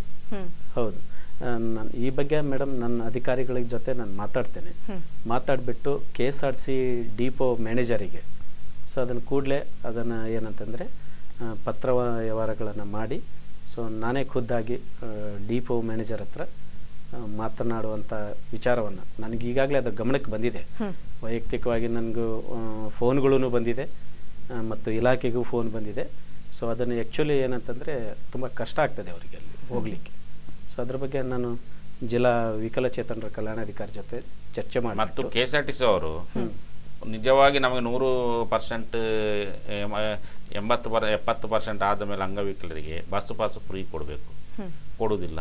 ಇಲ್ಲಿಂದ 100 ಕಿಲೋಮೀಟರ್ ಮಾತ್ರ, ಯಾವ ಕಾನೂನು ದೇವರಿಗೆ ಗೊತ್ತು. 100 ಕಿಲೋಮೀಟ್ರಿಂದ ನಾವು ಇಳಿದು ಪುನಃ ಅಲ್ಲಿ ಇಳಿಬೇಕು, ಅವನ ಹತ್ರ ಹಣ ಇಲ್ಲದೆ ಅಲ್ಲಿ ಇಳಿದರೆ ಬಿಡ್ತಾರೆ ಕೊಂಡೋಗಿ. ಸಕಲೇಶ್ಪುರ ತನಕ ಹೋಗು, ಸಕಲೇಶ್ಪುರದಿಂದ ಪುನಃ ಟಿಕೆಟ್ ಮಾಡಿ ಹೋಗಬೇಕು. ಈಗ ನಮ್ಮ ರೈಲ್ವೆ ಇಲಾಖೆ ಒಳ್ಳೆ ನಮಗೆ ಫೆಸಿಲಿಟಿ ಕೊಟ್ಟಿದೆ, ನಾನು ದೂರುದಿಲ್ಲ ಅವರನ್ನು. ರೈಲ್ವೆ ಇಲಾಖೆ ನಮಗೆ ಫ್ರೀ, ನಮ್ಮನ್ನು ಕರ್ಕೊಂಡು ಹೋಗೋರು 25% ಕಟ್ಟಿದರೆ ಆಯಿತು. ಇಲ್ಲಿಂದ ಬೆಂಗಳೂರು ಹೋಗಿದ್ರೆ ಟಿಕೆಟ್ ಎಷ್ಟು, ಒಂದು 25 ರೂಪಾಯಿ ಹೋಗಿ ಬರಲಿಕ್ಕೆ ಆಗ್ತದೆ. 20-50 ರೂಪಾಯಿ ನಮಗೆ 35 ರೂಪಾಯಿ ಹೇಳ್ತಾರಲ್ಲ, 35 ರೂಪಾಯಿ. KSRTC ಅಲ್ಲಿ ಎಷ್ಟು ಕೊಡಬೇಕು ಸರ್? ಅದು ಸತ ನೋಡಿ, ಈ KSRTC ಅವ್ರು ಮಾಡೋದು ಅಂಗವಿಕಲ ಅನ್ಯಾಯ ಯಾವುದಂದ್ರೆ ಕೆಂಪು ಬಸ್ಸಲ್ಲಿ ಮಾತ್ರ ಹೋಗ್ಬೇಕು, ಯಾವ ಆರ್ಡಿನರಿ ಗಾಡಿಯಲ್ಲಿ, ರಾಜಹಂಸಲ್ಲಿ ಇಲ್ಲ, ಬೇರೆ ಗಾಡಿಯಲ್ಲಿ ಇಲ್ಲ. ಸೀನಿಯರ್ ಸಿಟಿಸನ್ಗೆ ಉಂಟು ಅವರಿಗೆ, ನಮಗಿಲ್ಲ. ನಮಗಿರೋದು ಕೆಂಪು ಗಾಡಿ, ಅದು ಕಾಯಲಿಕ್ಕೆ ಆಗ್ತದ, ಎಷ್ಟು ಗಂಟೆ ಬರ್ತದೆ, ಅದರಲ್ಲಿ ಬರಲಿಕ್ಕೆ ಅಂಗವಿಕಲರಿಗೆ ಆಗ್ತದ. ಇದ್ರ ಬಗ್ಗೆ ಮನವಿ ಕೊಡುವಂತ ಮನವಿ ಕೊಟ್ಟು ಆಯ್ತು. ಸರ್ಕಾರ ಅದರ ಮೇಲೆ ಗಮನವೇ ಇಲ್ಲ. ಎಷ್ಟು ಮನವಿ ಕೊಟ್ಟಿದೆ ನಾವು, ಎಷ್ಟು ಮನವಿ. ಜಿಲ್ಲಾಧಿಕಾರಿ ಪ್ರತಿಭಟನೆ ಮಾಡಿದ್ರು. ಆಕ್ಚುಲಿ ಸರ್ಕಾರ ಹಂತದಲ್ಲಿ ಆಗ್ಬೇಕಾದ ಕೆಲಸ, ಯಾಕಂದ್ರೆ ನೀವು ಕೂಡ ಅದರ ಗಮನಕ್ಕೆ ತರುವಂತ ಪ್ರಯತ್ನ ಮಾಡಬೇಕಾಗುತ್ತೆ. ಖಂಡಿತ ಅದ್ರ ಬಗ್ಗೆ ಮಾನ್ಯ ಜಿಲ್ಲಾಧಿಕಾರಿಗಳಿಗೆ ಬೇಕಾದ್ರೆ ನಮ್ಮ ಇಲಾಖೆ ಅಧಿಕಾರಿಗಳ ಮೂಲಕ ಏನಂತಂದ್ರೆ ಅದನ್ನ ಪತ್ರಗಳನ್ನು ಮಾಡಬಹುದು. KSRTC ಮಾಡುವುದಾದರೆ ನಮಗೆ ಫುಲ್ಲು ಫ್ರೀ ಮಾಡಲಿ, ಇಲ್ಲಾಂದ್ರೆ ಬೇಡ, ಅವರು ಟಿಕೆಟ್ ಕೊಟ್ಟೇ ಹೋಗ್ಲಿ. ನಾವು ಫೆಡರೇಷನ್ ಕೇಳೋದು ಎಷ್ಟು ಕಷ್ಟ, ಪುನಃ ಅಲ್ಲಿಂದ ಪುನಃ ಮಾಡಬೇಕು. ಅಲ್ಲಿಂದ ಮೇಲ್ ಹಂತದಿಂದ ಆಗ್ಬೇಕಂತ ಮೇಲೆ ಹಂತದ ಸರ್ಕಾರದಿಂದ ಒಂದು ಅನೌನ್ಸ್ಮೆಂಟ್ ಬೇಕು. ಮೊಟ್ಟಮ್ಮ ಇರುವಾಗ ಅದು ಕ್ಯಾನ್ಸಲ್ ಆಗಿದ್ದು ನಮ್ಮದು. ಅದರ ಮೊದಲು ಕರೆಕ್ಟ್ ಇತ್ತು, 100 ಕಿಲೋಮೀಟರ್. ನಮ್ಮ ಒಬ್ಬರ ಅಂಗವಿಕಲರಿಗೆ ಬೆಂಗಳೂರಿಗೆ ಹೋಗೋದೇ ಖುಷಿ ಇದ್ರೆ ಫ್ರೀ ಹೋಗಿ ಬರ್ತಿದ್ರು. ಅದು ಫ್ರೀಯೇ ಇಲ್ಲ. ಸಕಲೇಶ್ಪುರ ತನಕ ಬಂದ 100 ಕಿಲೋಮೀಟರ್ ಯಾವುದು ಉದಾಹರಣೆ ನನಗೆ ಗೊತ್ತಾಗೋದಿಲ್ಲ. ಸರ್ಕಾರದ ಇವಾಗ ಆನ್ಸರ್ ಕೊಟ್ಟರೆ ಯಾವುದಂತಿಲ್ಲ. ಅಂದ್ರೆ ಇದು ಟೋಟಲಿ ಅಂಧರು, ದೃಷ್ಟಿಹೀನರು ಇರ್ತಾರಲ್ವ, ಸೊ ಅವರಿಗೆ ಥ್ರೋಟ್ ಕರ್ನಾಟಕ ಕೊಟ್ಟಿದ್ದಾರೆ ಒಬ್ಬರಿಗೆ. ಮತ್ತೆ ಎಂಡೋಸಲ್ಫನ್ ಸಂತ್ರಸ್ತರಿಗೆ ಎಂಡೋಸಲ್ಫನ್ ವಿಕಲಚೇತನರಿದ್ದಾರೆ. ಸೊ ಅವರಿಗೂ ರಾಜ್ಯ ತುಂಬಾ ಪ್ರಯಾಣ ಮಾಡ್ಲಿಕ್ಕೆ ಅವಕಾಶ ಇದೆ. ಅವರ ಜೊತೆಗೆ ಎಂಡೋಸಲ್ಫನರ ಜೊತೆಗೆ ಪೋಷಕರು ಯಾರಾದ್ರೂ ಒಬ್ಬರು ಸಹಾಯಕರು, ಸೊ ಅವರಿಗೂ ಕೂಡ ಅವಕಾಶಗಳು ಇದೆ. ಆದ್ರೂ ಕೊಡ್ಲಿಲ್ಲ ಅಂತ ಅಲ್ಲ, ಕೊಟ್ಟಿದ್ದಾರೆ. ಪ್ರಯಾಣ ಮಾಡ್ಲಿಕ್ಕೆ ಅವಕಾಶ ಇದೆ. ಸೊ ಪ್ರಯಾಣ ಮಾಡ್ಲಿಕ್ಕೆ ಅವಕಾಶ ಇದೆ. ಎಲ್ಲಿ ಪ್ರಯಾಣ ಮಾಡ್ಕೊಳ್ಳಿಕ್ಕೆ ಅವಕಾಶ ಮಾಡಿಕೊಡೋದಿಲ್ಲ. ಸೊ ಅಲ್ಲಿ ಆಕ್ಟ್ ಪ್ರಕಾರ ಏನಂತಂದ್ರೆ ಅವರಿಗೆ ನಿರಾಕರಣೆ ಮಾಡಿದಾಗ ಆಗ್ತದೆ. ಸೊ ಪ್ರತಿಯೊಬ್ಬ ವಿಕಲಚೇತನರ ದರ್ಜೆ ಸ್ಥಾನಮಾನಗಳನ್ನು ಸೊ ಕೆಳಮಟ್ಟಕ್ಕೆ ಇಳಿಸಬಾರ್ದು ಅಂತೇಳಿ ಇದೆ. ನಿರಾಕರಣೆ ಮಾಡಬಾರ್ದು, ಸೊ ಅವ್ರಿಗೆ ತೊಂದರೆ ಕೊಡಬಾರ್ದು. ಮತ್ತೊಂದು ಎಂಡೋಸಲ್ಫನ್ ಉದಾಹರಣೆ ನೀವೆಲ್ಲ ಹೇಳ್ತಾರೆ. ಸೊ ಹಾಗಾಗಿ ಎಂಡೋಸಲ್ಫನ್ ಅವರಿಗೆ ಏನಂತಂದ್ರೆ ರಾಜ್ಯ ತುಂಬ ಪ್ರಯಾಣ ಮಾಡಲಿಕ್ಕೆ ಸಹಾಯಕರು ಪ್ಲಸ್ ಎಂಡೋಸಲ್ಫನ್ ವಿಕಲಚೇತನ ಮತ್ತು ದೃಷ್ಟಿ ದೋಷ ಇರ್ತಕ್ಕಂಥ ವಿಕಲಚೇತನರಿಗೆ ರಾಜ್ಯ ತುಂಬ ಟೋಟಲಿ 100% ದೃಷ್ಟಿ ದೋಷ ಇರುತ್ತೆ ಅಂಥವರಿಗೆ ರಾಜ್ಯ ತುಂಬ ಪ್ರಯಾಣ ಮಾಡಲಿಕ್ಕಿದೆ. ಇತರೆ ವಿಕಲಚೇತನರಿಗೆ 100 ಕಿಲೋಮೀಟರ್ ವಿಳಾಸದಿಂದ, ಅವರ ಸ್ವಂತ ಮನೆಯ ವಿಳಾಸದಿಂದ 100 ಕಿಲೋಮೀಟರ್ವರೆಗೂ ಪ್ರಯಾಣ ಮಾಡಲಿಕ್ಕೆ ಅವಕಾಶ ಕೊಟ್ಟಿದ್ದಾರೆ. ಸೊ ಅದನ್ನು 100 ಕಿಲೋಮೀಟರ್ ಆದಮೇಲೆ ಅವರು ಏನಂತಂದರೆ ಟಿಕೆಟನ್ನು ಇದು ಮಾಡಿ, ಇದು ಸರ್ಕಾರ ಹಂತದಿಂದ ಆಗಿರ್ತಕ್ಕಂಥ ಒಂದು ವ್ಯವಸ್ಥೆ. ಯಾವುದು ಉದಾಹರಣೆ ನಮಗೆ ಗೊತ್ತಾಗೋದಿಲ್ಲ. 100 ಕಿಲೋಮೀಟರ್ ಒಂದು. ಎರಡನೇದು ಈ ನೋಡಿ, ಎಂಡೋಸಲ್ಫನದ ನೀವು ನೋಡಿದರೆ ಚಿತ್ರದವರಿಗೆ ಅವರಿಗೆ ಮಾತ್ರ ಸರ್ಕಾರ ಫೆಸಿಲಿಟಿ ಕೊಡಬೇಕು. ನಾನು ಅಂಗವಿಕಲರಾಗಿ ನಾನು ಹೇಳ್ಬಾರ್ದು. ಈ ಎಂಡೋಸಲ್ಫನದ ಆದವರು ಈಗ ಪುತ್ತೂರು ತಾಲೂಕು ಮತ್ತು ಈ ಫೆಸಿಲಿಟಿಯನ್ನು ಸ್ವಲ್ಪ ಹ್ಯಾಂಡಿಕ್ಯಾಪ್ಟ್ ಆದವರು ಎಕ್ಸ್ಟೆಂಟ್ ಆದವರು ಈ ಫೆಸಿಲಿಟಿ ತಗೊಳ್ತಾರೆ. ಕೇಂದ್ರ ಸರ್ಕಾರ ಕೂಡಲೇ ಅವರನ್ನು ಪುನಃ ಇದು ಮಾಡಿ ಇಲ್ಲೂ ಕೂಡ ಆಕ್ರಮಣ ನಡೀತದೆ 100%. ಅವರ ಹೆಸರಲ್ಲಿ ಬೇರೆಯವರು ಫೆಸಿಲಿಟಿ ತಗೊಳ್ತಿದ್ದಾರೆ. ಎಂಡೋ ಸ್ವಲ್ಪ ಅಂದರೆ ನೀವು ಕರೆಕ್ಟ್ ತೋರಿಸಿದವರು ಮಾತ್ರ ಇರಬೇಕು. 60% ಆದಮೇಲೆ 80% ಆದ ಮಲಗಿದವರಿಗೆ ಮಾತ್ರ ಫೆಸಿಲಿಟಿ ಕೊಡಬೇಕು. ಆ ಊರಲ್ಲಿ ಇರ್ಬೋದು, ಅದು ನಾನು ದೂರದಿಲ್ಲ, ಆ ಊರಿನಲ್ಲಿ ಇರ್ಬೋದು. ಏನು ಎಂಡೋ ಸ್ವಲ್ಪನಿಂದ ಆಗಿದೆ ಅವರಿಗೆ ಫೆಸಿಲಿಟಿ ಕೊಡಲೇಬೇಕು. ಅಲ್ಲದೆ ಬೇರೆಯವರಿಗೆ ಸ್ವಲ್ಪ ಎಕ್ಸ್ಟೆಂಟ್ ಆದವರಿಗೆ ಉದಾಹರಣೆ ಬೇಕಾದ್ರೆ ನಾನು ತಂದು ಕೊಡ್ತೇನೆ, ಫೆಸಿಲಿಟಿ ಕೊಡ್ತಾರೆ. ಇಂಥ ವಿಚಾರದಲ್ಲಿ ಮೇಡಮ್ ಏನಂತಂದ್ರೆ ಎಂಡೋಸಲ್ಫನ್ ನಿಜವಾಗಿ ಯಾರಿಗಿದೆ ಅವರು ಮಾತ್ರ ತೆಗೆದುಕೊಳ್ಬೇಕು ಫೆಸಿಲಿಟಿಗಳು, ಸೌಲಭ್ಯಗಳು. ಸೊ ಯಾರು ಎಂಡೋಸಲ್ಫನ್ ಈ ಕಾಯಿಲೆಗೆ ಒಳಪಡದ ಅಲ್ಲದ ಇರ್ತಕ್ಕಂಥ ವ್ಯಕ್ತಿಗಳು, ಇತರೆ ವಿಕಲಚೇತನರು, ಸೊ ಇತರೆ ವಿಕಲಚೇತನರು ಏನು ಸಂಬಂಧಪಟ್ಟಂಥ ಸೌಲಭ್ಯಗಳು ಇರ್ತದೆ ಅದನ್ನೇ ತೆಗೆದುಕೊಳ್ಬೇಕು. ಎಂಡೋಸಲ್ಫನ್ ಅಲ್ಲದ ವ್ಯಕ್ತಿಗಳು ಎಂಡೋಸಲ್ಫನ್ ಸೌಲಭ್ಯಗಳು ತೆಗೆದುಕೊಂಡ್ರೆ ಸೊ ಅದು ದ್ಯಾಟ್ ಈಸ್ ಅಫೆನ್ಸ್, ಅಪರಾಧ ಅದು. ಸೊ ಅವರಿಗೆ ಏನಂತಂದರೆ ಸೊ ಅದು ಏನಾದರೂ ಅದು ಪತ್ತೆ ಆದರೆ ಸೊ ಅವ್ರ ಮೇಲೆ ಕ್ರಿಮಿನಲ್ ಕೇಸ್ ಹಾಕ್ಬೋದು IPC ಸೆಕ್ಷನ್ 420 ಪ್ರಕಾರ. ಸೊ ಅವ್ರಿಗೆ ಏನಂತಂದರೆ ಸರ್ಕಾರದ ಬೊಕ್ಕಸಗೆ ಕೊಳ್ಳೆ ಹೊಡೆದಂಗೆ ಆಗ್ತದೆ. ಈಗಾಗಲೇ ಅವರು ಹೇಳಿದ್ರು, ದಿನೇಶ್ ಶೆಟ್ಟಿ ಅವರು ಮಾತಾಡ್ತಾ ಹೇಳಿದ್ರು, ಸಾಕಷ್ಟು ಜನ ಇವತ್ತು ಆ ರೀತಿ ಒಂದು ಲಾಭವನ್ನ ಪಡ್ಕೊಳ್ತಿದ್ದಾರೆ ಅಂತ. ನೀವು ಹೇಳಿದ್ರೆ ಈಗಾಗಲೇ ಕೇಸ್ ಹಾಕ್ಬೋದು ಅಂತ. ಆದ್ರೆ ಅಂತವ್ರ ವಿರುದ್ಧ ಇವತ್ತಿಗೂ ಕ್ರಮ ತೆಗೆದುಕೊಂಡಿಲ್ಲ. ಅಂದ್ರೆ ಆಕ್ಚುಲಿ ಅದು ಏನಂತಂದ್ರೆ ಇವತ್ತು ಕಚೇರಿಗೂ ಕೂಡ ಅದ್ರ ಬಗ್ಗೆ ಏನಂತಂದ್ರೆ ಮಾಹಿತಿಗಳು ಲಿಖಿತವಾಗಿ ಬರಬೇಕು. ಸುಮ್ಮನೆ ಬಂದ್ರೆ ಅದು ಆಗೋದಿಲ್ಲ. ಲಿಖಿತವಾಗಿ ಇಂಥ ವ್ಯಕ್ತಿ, ಇಂಥವರು, ಇಂಥ ಗ್ರಾಮದವರು, ಇವರು ಎಂಡೋಸಲ್ಫನ್ ಅಲ್ಲ, ಆದರೂ ಈ ಎಂಡೋಸಲ್ಫನ್ ಫೆಸಿಲಿಟಿನ ತೆಗೆದುಕೊಳ್ತಾ ಇದ್ದಾರೆ. ಲಿಖಿತವಾಗಿ ಕೊಟ್ಟರೆ ಮಾನ್ಯ ಜಿಲ್ಲಾಧಿಕಾರಿಗಳು ಅದರ ಅಧ್ಯಕ್ಷರು, ಆ ಸಮಿತಿಗೆ ಅಧ್ಯಕ್ಷರು. ಸೊ ಅವರೇ ವಿಕಲಚೇತನರು ಉಪಾಯುಕ್ತರು, ಜಿಲ್ಲಾಧಿಕಾರಿಗಳೇ ವಿಕಲಚೇತನರ ಜಿಲ್ಲೆಯ ಉಪಾಯುಕ್ತರು, ರಾಜ್ಯಕ್ಕೆ ಒಬ್ಬರು ಆಯುಕ್ತರು ಇರ್ತಾರೆ. ಸೊ ಹಾಗಾಗಿ ಜಿಲ್ಲೆಯ ಉಪಾಯುಕ್ತರು ಪ್ಲಸ್ ಜೊತೆಗೆ ಎಂಡೋಸಲ್ಫನ ಸಮಿತಿಯ ಅಧ್ಯಕ್ಷರವರೇ. ಸೊ ಅವರು ಕಟ್ಟುನಿಟ್ಟಿನ ಕ್ರಮವನ್ನು ತೆಗೆದುಕೊಳ್ತಾರೆ.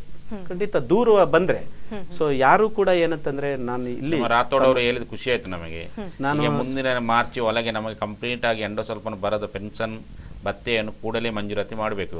ಈಗಾಗಲೇ ಅವ್ರು ಹೇಳಿದ್ರೆ ಎಷ್ಟೋ ಜನ ನೀವು ಹೇಳ್ತಾ ಇದ್ರಿ ಎಂಡೋಸಲ್ಫಾನ್ ಪೀಡಿತರು ಅಲ್ದಿದ್ದರೂ ಕೂಡ ಫೆಸಿಲಿಟಿಯನ್ನ ಪಡ್ಕೊಳ್ತಿದ್ದಾರೆ ಅಂತ ಅವ್ರು ಹೇಳಿದ್ರೆ. ಈಗಾಗಲೇ ಸಾಕ್ಷಿ ಬೇಕಾಗುತ್ತೆ, ಲಿಖಿತವಾದಂತ ರೂಪದಲ್ಲಿ ನಮಗೆ ಕೊಟ್ರೆ ನಾವು ಅದ್ರ ಬಗ್ಗೆ ಗಮನ ಹರಿಸಬಹುದು ಅಂತ. ಕೊಡ್ತೇವೆ, ಇವರ ಕೈಯಲ್ಲೇ ಕೊಡ್ತೇವೆ. ನಾನು ಏನಂತಂದ್ರೆ ಅದಕ್ಕೆ ಸಮಿತಿಗೆ ಮಾನ್ಯ ಜಿಲ್ಲಾಧಿಕಾರಿಗಳು ಅಧ್ಯಕ್ಷರು, ಜೊತೆಗೆ ವಿಕಲಚೇತನರ ಉಪಾಯುಕ್ತರವರು, ರಾಜ್ಯದಲ್ಲಿ ಒಬ್ಬರು ಆಯುಕ್ತರಿರ್ತಾರೆ. ಸೊ ಅಂತ ಸಂದರ್ಭದಲ್ಲಿ ಏನಾದರೂ ನಿಜವಾದ ಎಂಡೋಸಲ್ಫನ್ ಅಲ್ಲದೆ ಫೆಸಿಲಿಟಿಗಳನ್ನು ತೆಗೆದುಕೊಂಡ್ರೆ ಸೊ ಅವರಿಗೆ 20,000ವರೆಗೂ ದಂಡ, ಜೊತೆಗೆ 1 ವರ್ಷ ಜೈಲಾಗ್ತದೆ. ಇದು 1995ರ ವಿಕಲಚೇತನ ವ್ಯಕ್ತಿಗಳ ಅಧಿನಿಯಮದಲ್ಲೇ ಹೇಳ್ತದೆ. ಸೊ ಹಾಗಾಗಿ ಕೊಡೋರು ಕೂಡ ಇದಕ್ಕೆಲ್ಲ ರೆಡಿ ಇರಬೇಕಾಗುತ್ತೆ ಅಂತ ಒಂದ್ ಕಡೆ. ಯಾವ್ದು ಬಿಡು ಲಿಖಿತ ರೂಪದಲ್ಲಿ ಈಗ ಮಾಹಿತಿಯನ್ನು ಕೊಡಬೇಕಾದ್ರೂ ಕೂಡ ಲಿಖಿತ ರೂಪದಲ್ಲಿ ಮಾಹಿತಿ ಕೊಟ್ರೆ ಮಾನ್ಯ ಜಿಲ್ಲಾಧಿಕಾರಿಗಳಿಗೆ ಅವರು ಕಟ್ಟುನಿಟ್ಟಿನ ಕ್ರಮ ಕೈಗೊಳ್ತಾರೆ. ಯಾಕಂದ್ರೆ ಒಂದು ವಿಕಲಚೇತನರು ಅಥವಾ ಎಂಡೋಸಲ್ಫನರು ಅದರಲ್ಲಿ 2 ವಿಭಾಗ ಇದೆ. ಅದರಲ್ಲಿ ಎಂಡೋಸಲ್ಫನ್ ನಿಜವಾಗಿ ಏನು ಎಂಡೋಸಲ್ಫನ್ ಇದ್ದಾರೆ ಸೊ ಅವರೇ ಆ ಫೆಸಿಲಿಟಿನ ತೆಗೆದುಕೊಳ್ಬೇಕು. ಇತರೆ ವಿಕಲಚೇತನರು ಏನಿದ್ದಾರೆ ತಗೊಳ್ಬಾರ್ದು. ಅದನ್ನು ನಿಜವಾಗಿ ಎಂಡೋಸಲ್ಫನ್ ಯಾರಿದ್ದಾರೆ ಅವರೇ ತಗೊಳ್ಬೇಕು. 1,200 ರೂಪಾಯಿಗೆ 300 ಆಯ್ತು. ಓಕೆ. ಮತ್ತೊಂದು, ಇದೀಗ ಎಂಡೋಸಲ್ಫಾನ್ ಪೀಡಿತರಿಗೆ ಉಚಿತವಾದಂತ ಪಡಿತರವನ್ನ ಕೊಡಬೇಕು ಅನ್ನೋದು. ಪಡಿತರ ಎಷ್ಟು ಮಟ್ಟಿಗೆ ಸಿಗ್ತಾ ಇದೆ? ಪಡಿತರ ಈಗ ಕರೆಕ್ಟ್ ಆಗಿ ಸಿಗ್ತದೆ. ಸ್ವಲ್ಪ ಸರ್ಕಾರದಿಂದ ಈಗ ಎಷ್ಟೋ ಒಂದು 30 kg ಒಬ್ಬರಿಗೆ ಎಷ್ಟು ಸಿಗ್ತದೆ ಅಂತ ಗೊತ್ತು. BPL ಕಾರ್ಡ್ ಅದಕ್ಕೂ ಸಿಗ್ತದೆ, ಪಡಿತರ ಎಲ್ಲ ಸಿಗ್ತದೆ ಕರೆಕ್ಟಾಗಿ. ಅದರ ಪ್ರಾಬ್ಲಮ್ ಅಷ್ಟೊಂದು ಇರುವುದಿಲ್ಲ, ಸಿಗ್ತದೆ. ಓಕೆ. ಇನ್ನು ಖಾಸಗಿ ಆಸ್ಪತ್ರೆಯಲ್ಲಿ ವ್ಯವಸ್ಥಿತವಾದಂಥ ಚಿಕಿತ್ಸೆ ಏನಾದರೂ ಸಿಗ್ತಾ ಇದೆಯಾ? ಇಲ್ಲ. ಅವ್ರ ಖಾಸಗಿ ಅಂದ್ರೆ ಅಂತ ಡಾಕ್ಟರ್ ಅವರು ಇರಬೇಕಲ್ಲ. ಈಗ ವಾರದಲ್ಲಿ 2 ದಿವಸ ಉಂಟು ಅವರಿಗೆ. ಸೋಮವಾರ ಮಂಗಳವಾರಿಗೆ ವೆಲ್ನಾಕ್ ಹಾಸ್ಪಿಟಲಲ್ಲಿ ಉಂಟು, ಅಲ್ಲಿ ಪುತ್ತೂರು ಆರೋಗ್ಯ ಇಲಾಖೆಯಲ್ಲೆಲ್ಲ ಉಂಟು. ಈಗ ನಮಗೆ ಖಾಸಗಿ ಸಂಸ್ಥೆಯವರ ಅಂಥವ್ರ ಅಂತ ಕಲಿಬೇಕಲ್ಲ. ಎಂಡೋಸಲ್ಫನ್ ವಿಷಯ ಬೇರೆ, ಅಂಗವಿಕಲದ ವಿಷಯ ಬೇರೆ ಅಂತ. ಈಗ ಖಾಸಗೀಕರಣದಲ್ಲಿ ಮಾಡಲಿಕ್ಕೆ ಅಂದರೆ ಅವರಿಗೆ ದುಡ್ಡು ಎಷ್ಟು ಬೇಕು, ಎಲ್ಲಿಂದ ಕೊಡ್ತಾರೆ? ಈಗ ಎಂಡೋಸಲ್ಫನ್ 100ರಲ್ಲಿ 100 ಜನ ಬಡವರೇ. ನಮ್ಮ ಮಂಗಳೂರಲ್ಲಿ ಹುಟ್ಟಿದವರಲ್ಲ, ಅಲ್ಲಿ ಕೊಕ್ಕಡ ಅಲ್ಲಿ ಹುಟ್ಟಿದ್ರೆ ಪಾಪ ಬಡವರೇ. ಅವ್ರು ಎಲ್ಲಿಂದ ಕರ್ಕೊಂಡು ಬರಲಿಕ್ಕೆ ಆಗ್ತದೆ, ಇಲ್ಲಿ ಅಡ್ಮಿಟ್ ಮಾಡಲಿಕ್ಕೆ ಆಗ್ತದೆ. ಮೊನ್ನೆ ಒಬ್ಬರು ತೀರ್ಬೋದ್ರು ಸರಿಯಾಗಿ ಮದ್ದು ಸಿಕ್ಕದೆ ಇಷ್ಟೇನು ಒಂದು ವಾರ ಆಯಿತು. ಇದಕ್ಕೆಲ್ಲ ಹೇಗೆ ಒಂದು ಸೊಲ್ಯೂಷನ್ ಇದೆ ಅಂತ? ಅವರು ತಮ್ಮ ಮನೆಯಿಂದ ಅವರು ಏನಾದರೂ ಆಸ್ಪತ್ರೆಗೆ ಬರಬೇಕಾದ್ರೆ ಈಗ ಸರ್ಕಾರದ ವ್ಯವಸ್ಥೆ ಇದೆ, 108 ಕರ್ಕೊಂಡ್ರು, ಒಂದು ಕಾಲ್ ಮಾಡಿದರೆ ಸಾಕು 108ಗಳು ಬರ್ತದೆ. ಸೊ 108ಗಳು ಒಂದು ಕಡೆ ಬಿಜಿ ಇದ್ರೆ ಇನ್ನೊಂದು ಕಡೆಯಿಂದ ವ್ಯವಸ್ಥೆ ಮಾಡ್ತಾರೆ. ಸೊ ಅದನ್ನು ಏನಂತಂದರೆ ಸರ್ಕಾರದ ಸವಲತ್ತು ಏನು ಸವಲತ್ತುಗಳನ್ನು ಕೊಟ್ಟಿರ್ತದೆ, ಸೊ ಅದನ್ನು ಸರಿಯಾಗಿ ಬಳಕೆ ಮಾಡ್ಕೊಳ್ಬೇಕು. ಸುಮ್ಮನೆ ಯಾಕಂದರೆ ನಿಜ ಅವರು ನಿಜವಾಗಿ ಅವರ ಪರಿಸ್ಥಿತಿಗಳನ್ನು ನೋಡಿದರೆ ಅದು ಕಣ್ಣೀರು ಬರ್ತದೆ. ನಾವು ಗ್ರಾಮ ಮಟ್ಟದಲ್ಲೇ ಹೋಗಿ ಕೆಲಸ ಮಾಡಿ ಅದನ್ನು ನೋಡಿದಾಗ ನನಗೆ ತುಂಬ ಅವ್ರ ಮೇಲೆ ಪ್ರೀತಿ, ನಾನು ಅವ್ರ ಸೇವಕ್ಕಾಗಿ ನಾನು ಹೇಳೋದು ಏನಂತಂದ್ರೆ, ನೀವು ಗ್ರಾಮ ಮಟ್ಟದಲ್ಲಿ ಹೋಗಿ ಸರ್ವೆ ರೀತಿಯಲ್ಲಿ ನೀವು ಸರ್ವೆ ಎಲ್ಲ ನಾವು ಏನಂತಂದ್ರೆ ಗ್ರಾಮ ಪಂಚಾಯತಿಯಲ್ಲೇ ಹೋಗ್ಬಿಟ್ಟು ಸೊ ನಾವು ಸಂಬಂಧಪಟ್ಟ ಎಲ್ಲ ಒಂದು ಮೇಡಮ್ ಅಧಿಕಾರಿಗಳು ಈಗ ಅದಕ್ಕೆ ನಾವು ಹೇಳುವುದಂದ್ರೆ ಎಂಡೋಸಲ್ಫಾನ್ ಅನ್ನೋದು ಮತ್ತು ಅಂಗವಿಕಲ ಚೇತನ ಇದ್ದಾರಲ್ಲ ಅವರಿಗೆ ಒಂದು ಪ್ರತ್ಯೇಕವಾಗಿ ಒಂದು ಆಫೀಸರನ್ನು ನೇಮಕ ಮಾಡಬೇಕು. ನಮ್ಮಲ್ಲಿ ಇಲಾಖೆ ಮಂಗಳೂರಲ್ಲಿ ಹೇಗೆ ಇಲಾಖೆ ಇರೋದು, ಕರ್ನಾಟಕ ಸ್ಟೇಟಲ್ಲಿ ಹೇಗೆ ಮಹಿಳಾ ಮಕ್ಕಳ ಮತ್ತು ಹಿರಿಯ ನಾಗರಿಕರ ಮತ್ತು ವಿಕಲಚೇತರ ಅಂತ 3 ಜನರು ಸೇರಿಸಿ ಒಂದು ಮಾಡಿದ್ರು. ಅದು 3 ಜನಕ್ಕೆ ಬರ್ತದೆ, ಬರಬಾರದು. ಅಂಗವಿಕಲರಿಗೆ ಪ್ರತ್ಯೇಕ ಒಂದು ಅಧಿಕಾರಿಯನ್ನು ನೇಮಕ ಮಾಡಬೇಕು ಸರ್ಕಾರದಿಂದ. ಎಂಡೋಸಲ್ಫಾನಿಗೆ ಮತ್ತು ಅಧಿಕಾರಿಗಳು ಅವರನ್ನು ನಮ್ಮನ್ನು ಸೇರಿಸಿ ಒಂದು ಪ್ರತ್ಯೇಕ ಅಧಿಕಾರಿ ಕೊಡ್ತಾರೆ, ಅವರಿಗೆ ಆ ಜವಾಬ್ದಾರಿ ಸಿಗ್ತದೆ. ಈಗ ಒಂದು ಅಧಿಕಾರಿ 3 ಕಡೆ ಹೋಗಬೇಕಲ್ಲ, ಹಿರಿಯ ನಾಗರಿಕ ನೋಡಿಕೊಳ್ಬೇಕು, ಮಹಿಳಾ ಮತ್ತು ಮಕ್ಕಳ ಇಲಾಖೆ ನೋಡಿಕೊಳ್ಬೇಕು. ಓಕೆ, ಇದ್ರ ಬಗ್ಗೆ ಇನ್ನಷ್ಟು ವಿಚಾರಗಳನ್ನ ಮಾತಾಡೋಣ, ಒಂದು ಸಣ್ಣ ಬ್ರೇಕ್ ಅನ್ನು ತಗೊಳ್ಳೋಣ. ಎಸ್ ವೀಕ್ಷಕರೇ, ಈಗಾಗಲೇ ಎಂಡೋ ಸಂತ್ರಸ್ತರಿಗೆ ಏನೆಲ್ಲ ಒಂದು ಕಡೆ ಅವರ ಬೇಡಿಕೆಗಳಿದೆ, ಆದರೆ ಸರ್ಕಾರದ ವತಿಯಿಂದ ಏನೆಲ್ಲ ಸೌಲಭ್ಯಗಳು ಇವತ್ತು ಸಿಗ್ತಾ ಇದೆ ಅನ್ನೋದ್ರ ಬಗ್ಗೆ ಇನ್ನಷ್ಟು ವಿಚಾರಗಳನ್ನ ಮಾತಾಡ್ತೀವಿ. ಅದಕ್ಕಿಂತ ಮುಂಚೆ ಒಂದು ಪುಟ್ಟ ಬ್ರೇಕ್.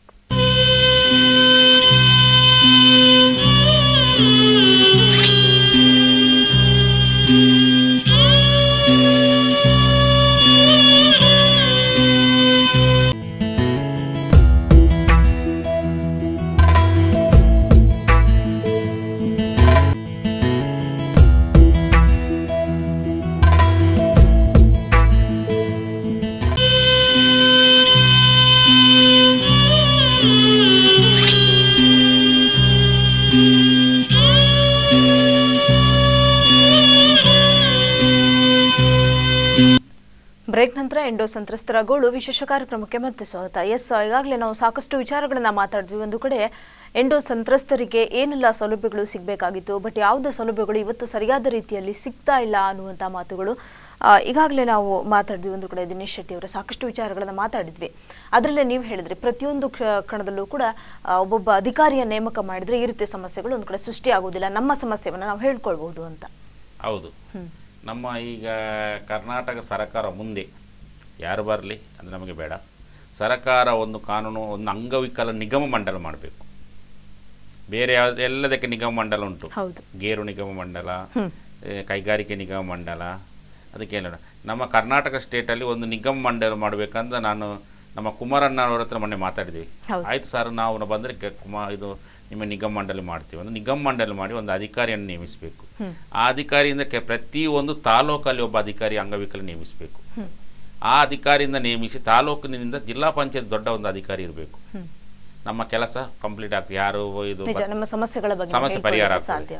ಇಲ್ಲಾದ್ರೆ ಈ ಸಮಸ್ಯೆ ಇಲ್ಲಿಂದ ನೋಡಿ ಜಿಲ್ಲಾ ಪಂಚಾಯತ್ ಕೂತ್ಕೊಳ್ತಾರೆ. ಜಿಲ್ಲಾ ಪಂಚಾಯತ್ನ ನಿಮ್ಮ ಸುಳ್ಯ ತಾಲೂಕಲ್ಲ ಗುಂಡ್ಯದಲ್ಲಿ ಹೋಗ್ಲಿಕ್ಕೆ ಎಷ್ಟು ಟೈಮ್ ಬೇಕು, ಹೋಗಿ ಬರ್ಲಿಕ್ಕೆ ಆಗ್ತದೆ. ಆಗ ಇಲ್ಲೆಲ್ಲ ಏನಾದ್ರೆ ಅಂಗವಿಕಲರಾದ್ರೆ ಅಲ್ಲಿ ಹೋಗಿ ಬಂದು ಪುನಃ ಇಲ್ಲಿ ಇವರಿಗೆ ಏನಾದ್ರೂ ಸಮಸ್ಯೆ ಪರಿಹಾರಲಿಕ್ಕೆ 1 ದಿವಸ ಬೇಕು.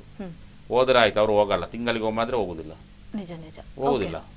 ಶಾಶ್ವತವಾದಂತಹ ಪುನರ್ವಸತಿ ಕೇಂದ್ರಗಳು ಎಲ್ಲೂ ನಿರ್ಮಾಣ ಆಗಿದೆಯಾ ಹೇಗೆ ಮೇಡಮ್? ಈಗಾಗಲೇ ಸರ್ಕಾರ ಏನಂತಂದ್ರೆ ಗ್ರಾಮೀಣ ಮಟ್ಟದಲ್ಲಿ ಪುನರ್ವಸತಿ ಕಾರ್ಯಕರ್ತರನ್ನು ನೇಮಕ ಮಾಡಿದೆ. ಕೆಲವು ಗ್ರಾಮ ಪಂಚಾಯತಲ್ಲಿ ಬೆರಳೆಣಿಕೆ ಖಾಲಿ ಇದೆ. ಸೊ ಅದು ಸಾಧ್ಯದಷ್ಟು ಎಲ್ಲಿ ಸುಳ್ಯದಲ್ಲಿ ಕೂಡ ಇದ್ದಾರೆ. ಸೊ ಅದನ್ನು ಕೂಡ ನಾವು ಜಾಗೃತಿ ಕಾರ್ಯಕ್ರಮದಲ್ಲಿ ಅವೇರ್ನೆಸ್ ಮಾಡಿದ್ದೀವಿ. ಸೊ ಅಲ್ಲಿ ಕೂಡ ಹೊಸದಾಗಿ ನೇಮಕ ಆಗಿದ್ದಾರೆ. ಪುತ್ತೂರದಲ್ಲಿ, ಸುಳ್ಯದಲ್ಲಿ ಗ್ರಾಮೀಣ ಪುನರ್ವಸತಿ ಕಾರ್ಯಕರ್ತರು ಪ್ರತಿ ಗ್ರಾಮದಲ್ಲಿ ಇದ್ದಾರೆ. ಅದು ಕೆಲವೊಂದು ಕಡೆ ಖಾಲಿ ಇದೆ. ಸೊ ಅದನ್ನು ಕೂಡ ಅದನ್ನು ಭರ್ತಿ ಮಾಡಲಿಕ್ಕೆ ಅದನ್ನು ಇಲಾಖೆಯಿಂದ ನಾವು ಏನಂತಂದರೆ ಆಯಾ ನಮ್ಮ ಇಲಾಖೆ ತಾಲೂಕಿನ CDPOಗಳು ಇರ್ತಾರೆ, ಶಿಶು ಅಭಿವೃದ್ಧಿ ಯೋಜನಾಧಿಕಾರಿಗಳು, ಮತ್ತು ತಾಲೂಕ್ ಪಂಚಾಯತ್ ಕಾರ್ಯನಿರ್ವಹಣಾಧಿಕಾರಿಗಳ ಒಂದು ಸಮಿತಿ ಇರ್ತದೆ. ಅವರು ನೇಮಕಾತಿ ಮಾಡಲಿಕ್ಕೆ ಅವರಿಗೆ ಪ್ರಾವಿಷನಲ್ಗಳು ಸರ್ಕಾರ ಸುತ್ತೋಲೆ ಕೊಟ್ಟಿದೆ. ಸೊ ಅವರು ಆಗಾಗಲೇ ಮಾಡ್ತಾ ಇದ್ದಾರೆ. ಸೊ ಮತ್ತೆ ತಾಲೂಕು ಮಟ್ಟದಲ್ಲಿ MRW ಮಲ್ಟಿಪಲ್ ರಿಹ್ಯಾಬಿಲೇಷನ್ ವರ್ಕರ್ ಅಂತ ತಾಲೂಕು ಪುನರ್ವಸತಿ ಕಾರ್ಯಕರ್ತ ಅಂತ. ಸೊ ಅವರು ಏನಂತಂದ್ರೆ ಇಡೀ ತಾಲೂಕದ ಚಿತ್ರಣವೇ ಅವರ ಹತ್ರ ಇರ್ತದೆ. ಸೊ ಅವರೆಲ್ಲ VRWಗಳನ್ನ ಅಂದ್ರೆ ವಿಲೇಜ್ ರಿಹ್ಯಾಬಿಲೇಷನ್ ವರ್ಕರ್ ಸೊ ಅವರೇ ಕಂಟ್ರೋಲ್ ಮಾಡೋದು ಮತ್ತು ಪ್ರತಿ ಗ್ರಾಮ ಪಂಚಾಯಿತಿಗೆ ಅವರು ಭೇಟಿ ಕೊಡಬೇಕು. ಯಾರು MRWಗಳು ಭೇಟಿ ಕೊಟ್ಟು ಆ ಗ್ರಾಮದಲ್ಲಿ ಏನೇನಿದೆ ಅದನ್ನೆಲ್ಲ ಸ್ಪಂದನೆ ಮಾಡಬೇಕು. ಸೊ ಆ ರೀತಿ ಅದನ್ನೆಲ್ಲವನ್ನ ಸರ್ಕಾರ ಏನಂತಂದ್ರೆ ಪ್ರತಿ ಗ್ರಾಮ ಮಟ್ಟದಲ್ಲಿ VRW, ತಾಲೂಕಿನಲ್ಲಿ MRW ಅಂತೇಳಿ ಸರ್ಕಾರ ಅವರಿಗೆ ಗೌರವಧನದಲ್ಲಿ ಅವರನ್ನು ನೇಮಕ ಮಾಡಿದ್ದಾರೆ. ಓಕೆ. ಇನ್ನು ಎಷ್ಟೋ ಜನ ಇವತ್ತು ಆಧಾರ್ ಕಾರ್ಡ್ ಅಂತದ್ದು ಮುಖ್ಯ ಆಗುತ್ತೆ. ಸೊ ಹಾಗಾಗಿ ಎಂಡೋ ಸಂತ್ರಸ್ತರ ಮನೆಗೆ ಹೋಗಿ ಅವರ ಮನೆಯಲ್ಲಿ ಆಧಾರ್ ಕಾರ್ಡ್ ಅನ್ನ ಮಾಡಿಸಬೇಕು ಅಂತ ವಿಚಾರಗಳಿದೆ. ಮಾಡಿದ್ದಾರೆ, ಮಾಡಲಿಲ್ಲ ಕೆಲವು ಜನ ಇದ್ದಾರೆ. ಆಧಾರ್ ಕಾರ್ಡ್ ಮಾಡ್ಲಿಕ್ಕೆ ಅವ್ರು ಕರ್ಕೊಂಡು ಬರ್ಬೇಕಲ್ಲ. ಕೆಲವು ಜನ ಕರ್ಕೊಂಡು ಬಂದಲ್ಲದ್ರೆ ಆಧಾರ್ ಕಾರ್ಡ್ ಒಬ್ಬೊಬ್ಬರು ಸರ್ಕಾರದ ಮನೆಗೆ ಹೋಗ್ಲಿಕ್ಕೆ ಕಷ್ಟ. ಆಧಾರ್ ಕಾರ್ಡ್ ಮಾಡ್ಲೇಬೇಕು ಅವ್ರಿಗೆ. ಎಲ್ಲ ಅಂಗವಿಕಲ ಆಧಾರ್ ಕಾರ್ಡ್ ಇದ್ರೆ ಎಲೆಕ್ಷನ್ಗೆ ನಿಜ ಮಾಡ್ಲೇಬೇಕು. ಸರ್ಕಾರ ಕಾಯಕಲ್ಬೇಕು, ನಾವಲ್ಲ. ಮತ್ತು ನಮ್ಮ ಏನಂದ್ರೆ ಈಗ ನಾನು ಅಧಿಕಾರಿ ಒಬ್ಬೊಬ್ಬರ ನೇಮಕ ಮಾಡಿದ್ರೆ ಅದು ಸಮಸ್ಯೆ ಪರಿಹರಿತ, ಅವರು ಹೋಗಾದ್ರೆ ಮಾಡ್ತಾರೆ. ಅದು ಸತ ಬೇಕಾದ್ರೆ ಇವರು ಸರ್ಕಾರದಿಂದ ಡೈರೆಕ್ಟ್ ಆಗಿ ನಾವು ಸರ್ಕಾರದಿಂದ ಇದರ ಅಧಿಕಾರಿಯ ನೇಮಕ ಮಾಡಬೇಕಲ್ಲ. ಯಾರು 50 ವರ್ಷ 60 ವರ್ಷ ರಿಟೈರ್ಡ್ ಆದವರು ಶಾಲೆದ ಅಧಿಕಾರಿಗಳಿದ್ದಾರೆ. ಈಗ ಮುಂದೆ ನಮ್ಮ ಅಶೋಕ್ ಮಾಸ್ಟರ್ ಒಬ್ಬರು ರಿಟೈರ್ಡ್ ಆಗೋದ್ದಾರೆ. ಅಂತ ಅಧಿಕಾರಿ ಒಳ್ಳೆ ಎಲ್ಲ ಅಂಗವಿಕಲ ಸೇವೆ ಮಾಡುವವರು, ಅವರನ್ನು ಮುಖಾಂತರ ಇವರನ್ನು ಆ ಅಧಿಕಾರಿಯನ್ನು ನೇಮಕ ಮಾಡಲಿ, ಅವರಿಗೆ ಗೌರವ ನಿಧಿ ಕೊಡಲಿ, ಒಂದು ಸರ್ಕಾರದಿಂದ ಏನು ಫೆಸಿಲಿಟಿ ಕೊಟ್ಟು ಅವರನ್ನು ನೇಮಕ ಮಾಡಲಿ. ಮುಂದೆ ಯಾರು ನಮ್ಮ ಕೆಲವು ಶಾಲೆಯಿಂದ ದೊಡ್ಡ ದೊಡ್ಡ ಅಧಿಕಾರಿಗಳು ಶಾಲೆದ ಮುಖ್ಯ ಪದರೆಲ್ಲ ಇದಾಗ್ತಾರೆ, ರಿಟೈರ್ಮೆಂಟ್ ಆಗ್ತಾರೆ, ಅವರನ್ನು ಕೊಡ್ಲಿ ಅಧಿಕಾರಿ ಅವರಿಗೆ. ಒಂದು ತಾಲೂಕು ಎಲ್ಲ ನಿಗಮ ಮಂಡಳಿ ಮಾಡಿ ಅಧ್ಯಕ್ಷರು ಕೊಡ್ಲಿ ಅವರಿಗೆ ಆ ಪೋಸ್ಟ್ ಅನ್ನು. ನಮ್ಮ ಅಶೋಕ್ ಮಾಸ್ಟರ್ ಇದ್ದಾರೆ, ಅವರು ಮಂಗಲಜ್ಯೋತಿ ಇಂಟಿಗ್ರೇಷನ್ ಶಾಲೆಯಲ್ಲಿ HD ತುಂಬಾ ತಿಳಿದವರು, ಅವರಿಗೆಲ್ಲ ಅಂಗವಿಕಲ ವಿಷಯ ಗೊತ್ತು. ಅಂತವರಿಗೆ ಒಂದು ವ್ಯವಸ್ಥೆ ಮಾಡ್ಲಿ. ಇವರು ಯಾರು ರಿಟೈರ್ಮೆಂಟ್ ಇದ್ದಾರೆ ಸರ್ಕಾರದಿಂದ ಅವರಿಗೆ ಇಷ್ಟು ಸಂಬಳ ಕೊಟ್ಟು ಮಾಡ್ಲಿ. ಓಕೆ. ಇವತ್ತು ಯಾಕೆ ಆಧಾರ್ ಕಾರ್ಡ್ ಅನ್ನ ಅಂಗವಿಕಲರ ಮನೆಗೆ ಹೋಗಿ ಮಾಡ್ತಾ ಇಲ್ಲ? ಈಗಾಗಲೇ ಏನಂತಂದ್ರೆ ಆಧಾರ್ ಕಾರ್ಡ್ಗಳು ಗಮನಕ್ಕೆ ಬಂದಿದ್ದು ನಾವೆಲ್ಲ ಮನೆಗೆ ಕಿಟ್ ಅನ್ನ ತಗೊಂಡು ಹೋಗಿ ಮಾಡಿದ್ದಾರೆ. ಕೆಲವೊಂದು ಕಡೆ ಅವೆಲ್ಲ ಎಲ್ಲೆಲ್ಲಿ ಸಮಸ್ಯೆಗಳು ಬರ್ತದೆ. ಸೊ ಅದನ್ನ ಮನೆ ಜಿಲ್ಲಾಧಿಕಾರಿಗಳು ಒಳ್ಳೆ ಸ್ಪಂದನೆ ಮಾಡ್ತಾ ಇದ್ದಾರೆ. ಸೊ ಕಿಟ್ ಅನ್ನ ಕೊಡ್ತೀನಂತೂ ಹೇಳಿದ್ದಾರೆ. ಎಲ್ಲಿ ಆಧಾರ್ ಕಾರ್ಡ್ ಆಗಿಲ್ಲ. ಸೊ ಅದು ನಮ್ಗೆ ಏನಂತಂದ್ರೆ ವಿಚಾರ ತಿಳಿದ ತಕ್ಷಣ ನಾವು ಅದನ್ನ ಸ್ಪಂದನೆ ಮಾಡಿದ್ದಾರೆ ಮೇಡಮ್. ಆಧಾರ್ ಕಾರ್ಡ್ ಆಗಿದೆ, ಇನ್ನು ಕೆಲವೊಂದು ಕಡೆ ಆಗಿಲ್ಲ ಅಂದ್ರೆ ಖಂಡಿತವಾಗಿ ಅದನ್ನ. ಓಕೆ. ನಿಮ್ಮ ಗಮನಕ್ಕೆ ಬಂದ ಹಾಗೆ ಎಷ್ಟು ಕಡೆ ಇವತ್ತು ಆಧಾರ್ ಕಾರ್ಡ್ ಆಗ್ಲಿಲ್ಲ, ಎಷ್ಟು ಜನ ಎಂಡೋಸಲ್ಫಾನ್ ಪೀಡಿತರಿಗೆ ಸಿಗ್ಲಿಲ್ಲ? ಗಮನಕ್ಕೆ ಬಂದಿದ್ದು ಒಂದು 8 ರಿಂದ 10 ಆಧಾರ್ ಕಾರ್ಡ್ ಗಳನ್ನ ಏನಂತಂದ್ರೆ ಆಗಿದ್ದಿಲ್ಲ. ಸೊ ಅದನ್ನ ಕೂಡ್ಲೆ ಮಾಡಿದ್ದಾರೆ ಮೇಡಮ್, ಕೂಡ್ಲೆ ಆಗಿದೆ. ಹಾಗಾದ್ರೆ ನಾಳೆ ಎಲೆಕ್ಷನ್ಗೆ ಎಲ್ಲ ಮತ ಹಾಕ್ಬೋದಲ್ಲ ಆಧಾರ್ ಕಾರ್ಡ್ ಇದ್ರೆ? ಆಧಾರ್ ಕಾರ್ಡ್ ನೋಡಿ, ನಾಳೆ ನೀವು ನಿಮ್ಮಲ್ಲಿ ಎಂಡೋಸಲ್ಫಾನ್ ಕೆಲವೊಂದು ಕಡೆ ಇನ್ನು ಏನಂತಂದ್ರೆ ಕೊಟ್ಟಿದ್ದಾರಾ? ಎಷ್ಟು ಜನ ಇದ್ದಾರೆ ಎಂಡೋಸಲ್ಫಾನ್ ಅವರು? ತುಂಬಾ ಜನ ಇದ್ದಾರೆ. ಎಷ್ಟು ಜನ ಇದ್ದಾರೆ? ಎಷ್ಟು 6,000 ಜನ ಎಷ್ಟು ಕೊಟ್ಟಿದ್ದೀರಿ ನೀವು? ಈಗಾಗಲೇ ಸಾಕಷ್ಟು ಜನ ದಕ್ಷಿಣ ಕನ್ನಡದಲ್ಲಿ 3,762 ಇದ್ರಲ್ಲ. ನಾಳೆದ ಅವರು 3,067 ಎಷ್ಟು ಜನ ಚುನಾವಣೆ ಆಗ್ತದೆ ಲೆಕ್ಕ ಸಿಗ್ತದೆ ಇವರಿಗೆ. ಲೆಕ್ಕ ಕೊಡ್ಲಿ ಅವರು. 3,600. ಈಗ ನಮಗೆ ಇಡೀ ಕರ್ನಾಟಕ ಇದು ದಕ್ಷಿಣ ಕನ್ನಡದಲ್ಲಿ ಇವರು ಕೊಟ್ಟದ್ದು 10,000. ಕೇಳಿ, ಇವರ ಮೀಟಿಂಗ್ ಅಲ್ಲಿ ಇದ್ರು ಮೊನ್ನೆ 10,000 ಜನ ಲೆಕ್ಕ ಕೊಟ್ಟಿದ್ದಾರೆ.